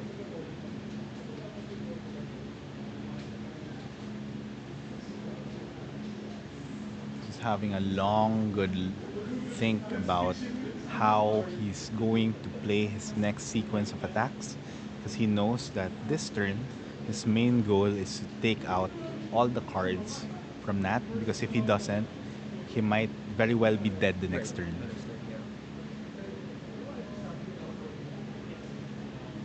Oof. It's the third Art of War. The third Art of War was on top of his deck. So, if he actually went with Kodachi into an attack action card and played the second Art of War, he would have drawn into the third Art of War. Potentially, he could have played 3 Art of Wars in one turn. And with 3 Art of Wars, everything being buffed by 3, the 27 hit point life of Nat Is reachable this is turn. very reachable.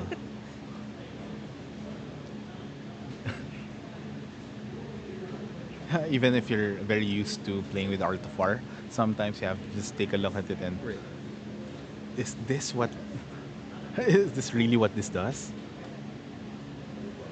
So he pitched the Art of War, showing that he does not have a resource card in hand. And he's forced to pitch it for resources.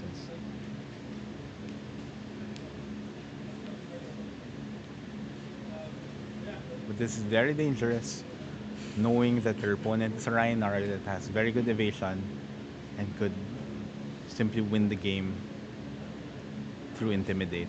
On the swing back, actually, he could very well win the game on the swing back. That too. If he rolls, yeah, if he rolls a 4 or higher on the scabs, if Nat rolls a 4 or higher on the scabs, I think. Jet, Yeah. if you were in the position of Nat, would you roll scabs at this point? Depends on what I'm holding, but he could, because he still Has a has blue? yeah. It's an ES. He has a yellow. Oh, he could and still whiff from the. So this is the much safer play, I guess. Yeah. He could still roll for scabs, given that he still has his gambler's gloves. It is an option. And we know that he still has. Okay. He's forcing cards out of his out Yep, of Jason's hand. But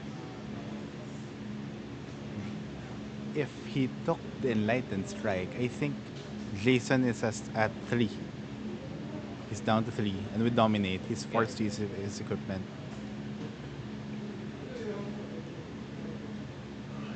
But this is actually not bad for Jason.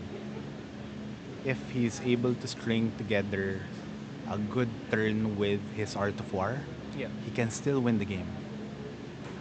Would you have done anything different on that side? On that side, I think I would have done the exact same play, but for Jason's side, I think his mistake is to go down to 2 because of Rhinar's favorite card, which is Reckless Swing. Right. Now he's in range. So I'm not really a big fan of this, of using the Art of War at the start of the turn. but I think he's forced to do it because he does not have any resource cards. What I'd like to do with the Art of War is you only use it as a technically a pseudo attack reaction. But he had no choice since he does not have any he did not have any blues on that turn.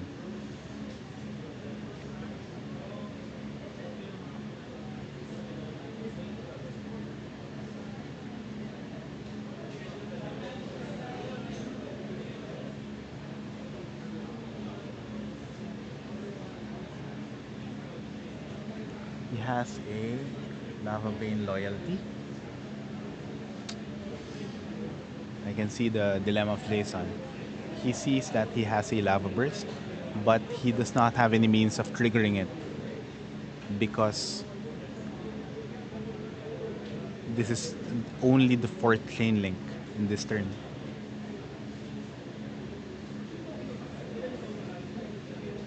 But this is still attacking for 2. This could pretty well down Nat to 2 hit points.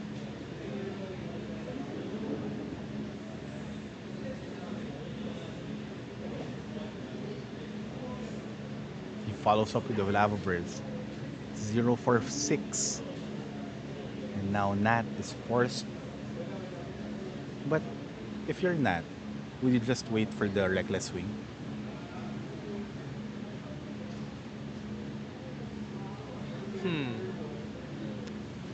Well, this is efficient as well. Yep. I mean, Very, very it's efficient. Rhinar's best above rate card. Yep. Yeah. I think it's only above rate. He's only above rate. Because Blood Rush Bellow is 248, not yeah. even above rate. Right. You need to discard a random card Right. and then draw 2 random cards. So if you draw all reds, don't do anything Turn anyway. stops, yeah. Turn stops. Oh, okay, pass my turn back. But it's a pretty good one since it forces Jason to block with 3 cards. Of course, yeah. But Jason has a good swing back. He has a it could be a blue Soul Bead Strike or a red one. Either would be good. One would be a breakpoint while the other it's a double. It's a double strike. So this is forcing a block. At least one block. And now the mental puzzle of Nat in this instance is how do you get over the 2 life of Jason while still not dying to these numerous amounts of chip damage from the Kodachis, from the double strikes. So it's very interesting how Jason was able to get back into this game from 27 to 8. To 8, yeah. Now he's leading.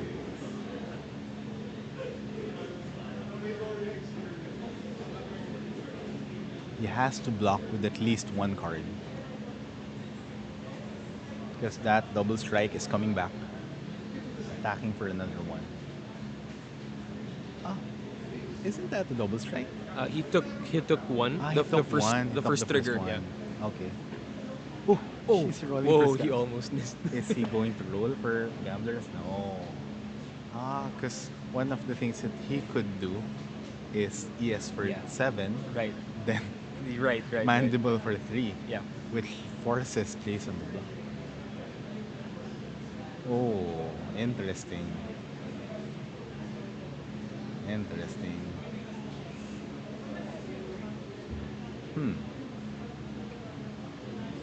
So I wonder how he's going to play his hand. He decides to play the high roller and intimidate a card. So let's look at the scenarios here. If Jason only has 2 blocks, this will Get him down to 1. Yeah. If he has 2-3 blocks, Jason will still have 2 cards in hand for his turn. Just very scary. It basically puts Nat on a Kodachi lock. Yep. Oh no. Yep. Yeah. I So see. if that's a blue 0 cost, Jason will Right. just picks for Kodachi. Oh, it's Rising in the Sun for 3. Yep. Yeah. That is. And we have game. And we have game from exactly the card that you should watch out Yeah. for. So always when facing Reiner, try not to go down, Go down to to 2. Like just keep. Okay. Yeah. And Nat takes the win. Nat takes the win on Rhinar. So Rhinar is, I think he is X1. Yes. So he's going to top He's going 8. to top 8, yes. That's We amazing. have a Reiner in the top 8. So what do you think about Rhinar in the general meta currently? Before we go to the top 8 discussion later. In the current spike of Dromais, I think Mhm. it's placed very well right now. I agree. Because of the Tomb of Imperial Flame. Right. And a lot of players have been drawn into playing the Dragon Illusionist. Yeah. And because Reiner has a lot of natural poppers and has very efficient attacks. Right. I think, yeah, I agree. Reiner might have some place in the meta, especially after Lexi goes out. Right. Will Reiner win Worlds? Maybe. Maybe. We shall see. It's possible. That would be amazing if it happens. Okay, that was the last round. Yeah. Swiss. Now we're going to cut to top 8. All right, we'll be back to bring you guys the top 8 live feed.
Good.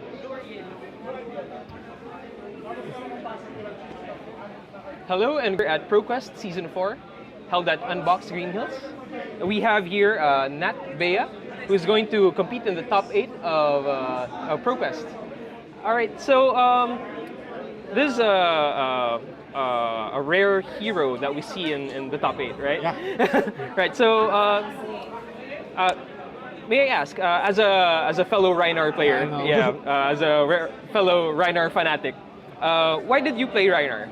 Yeah, actually, my friends are asking me, or they were telling me to play Kano, but 6 rounds of playing Kano in CC is too much in my brain. So right.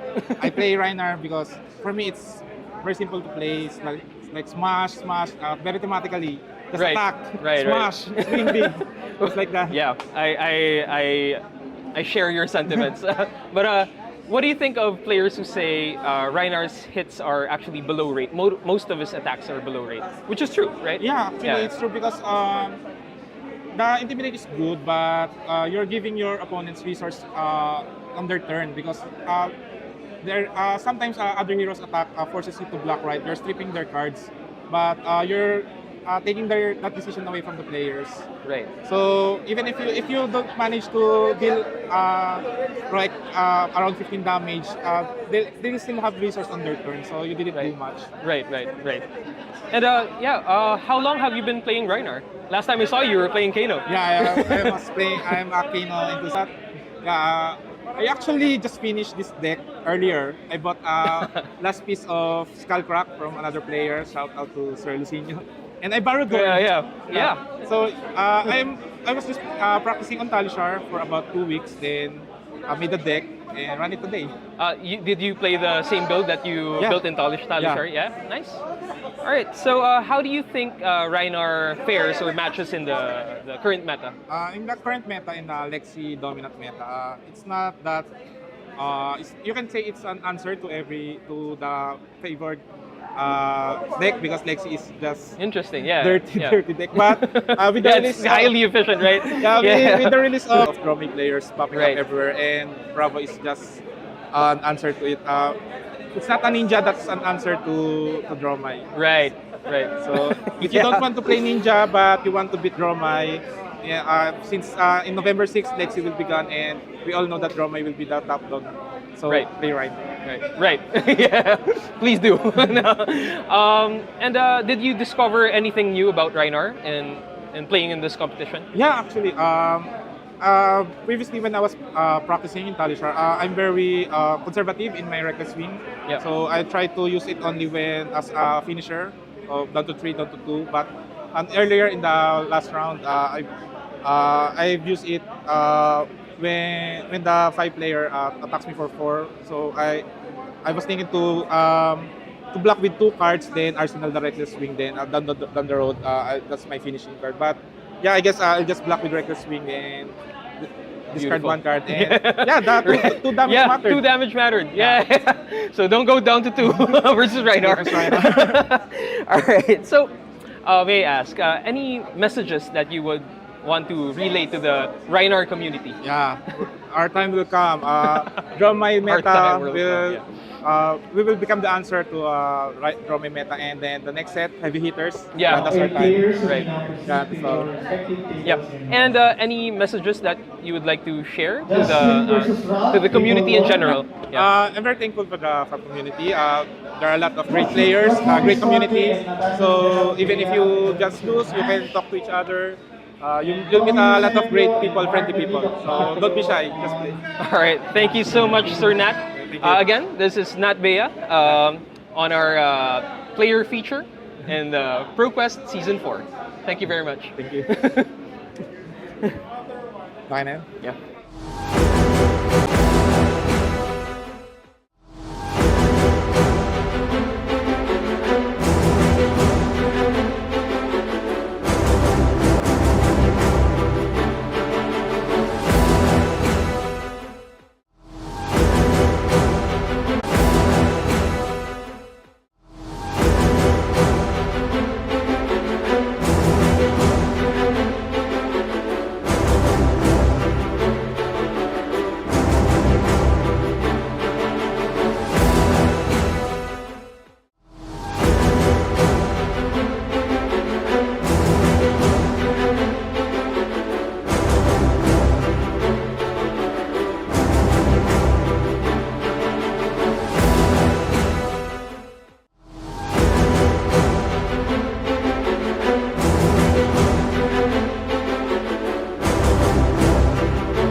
tayo.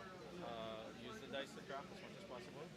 You have a mic, so you can vocalize if you want. You don't have to, but it's just there for the audience in case.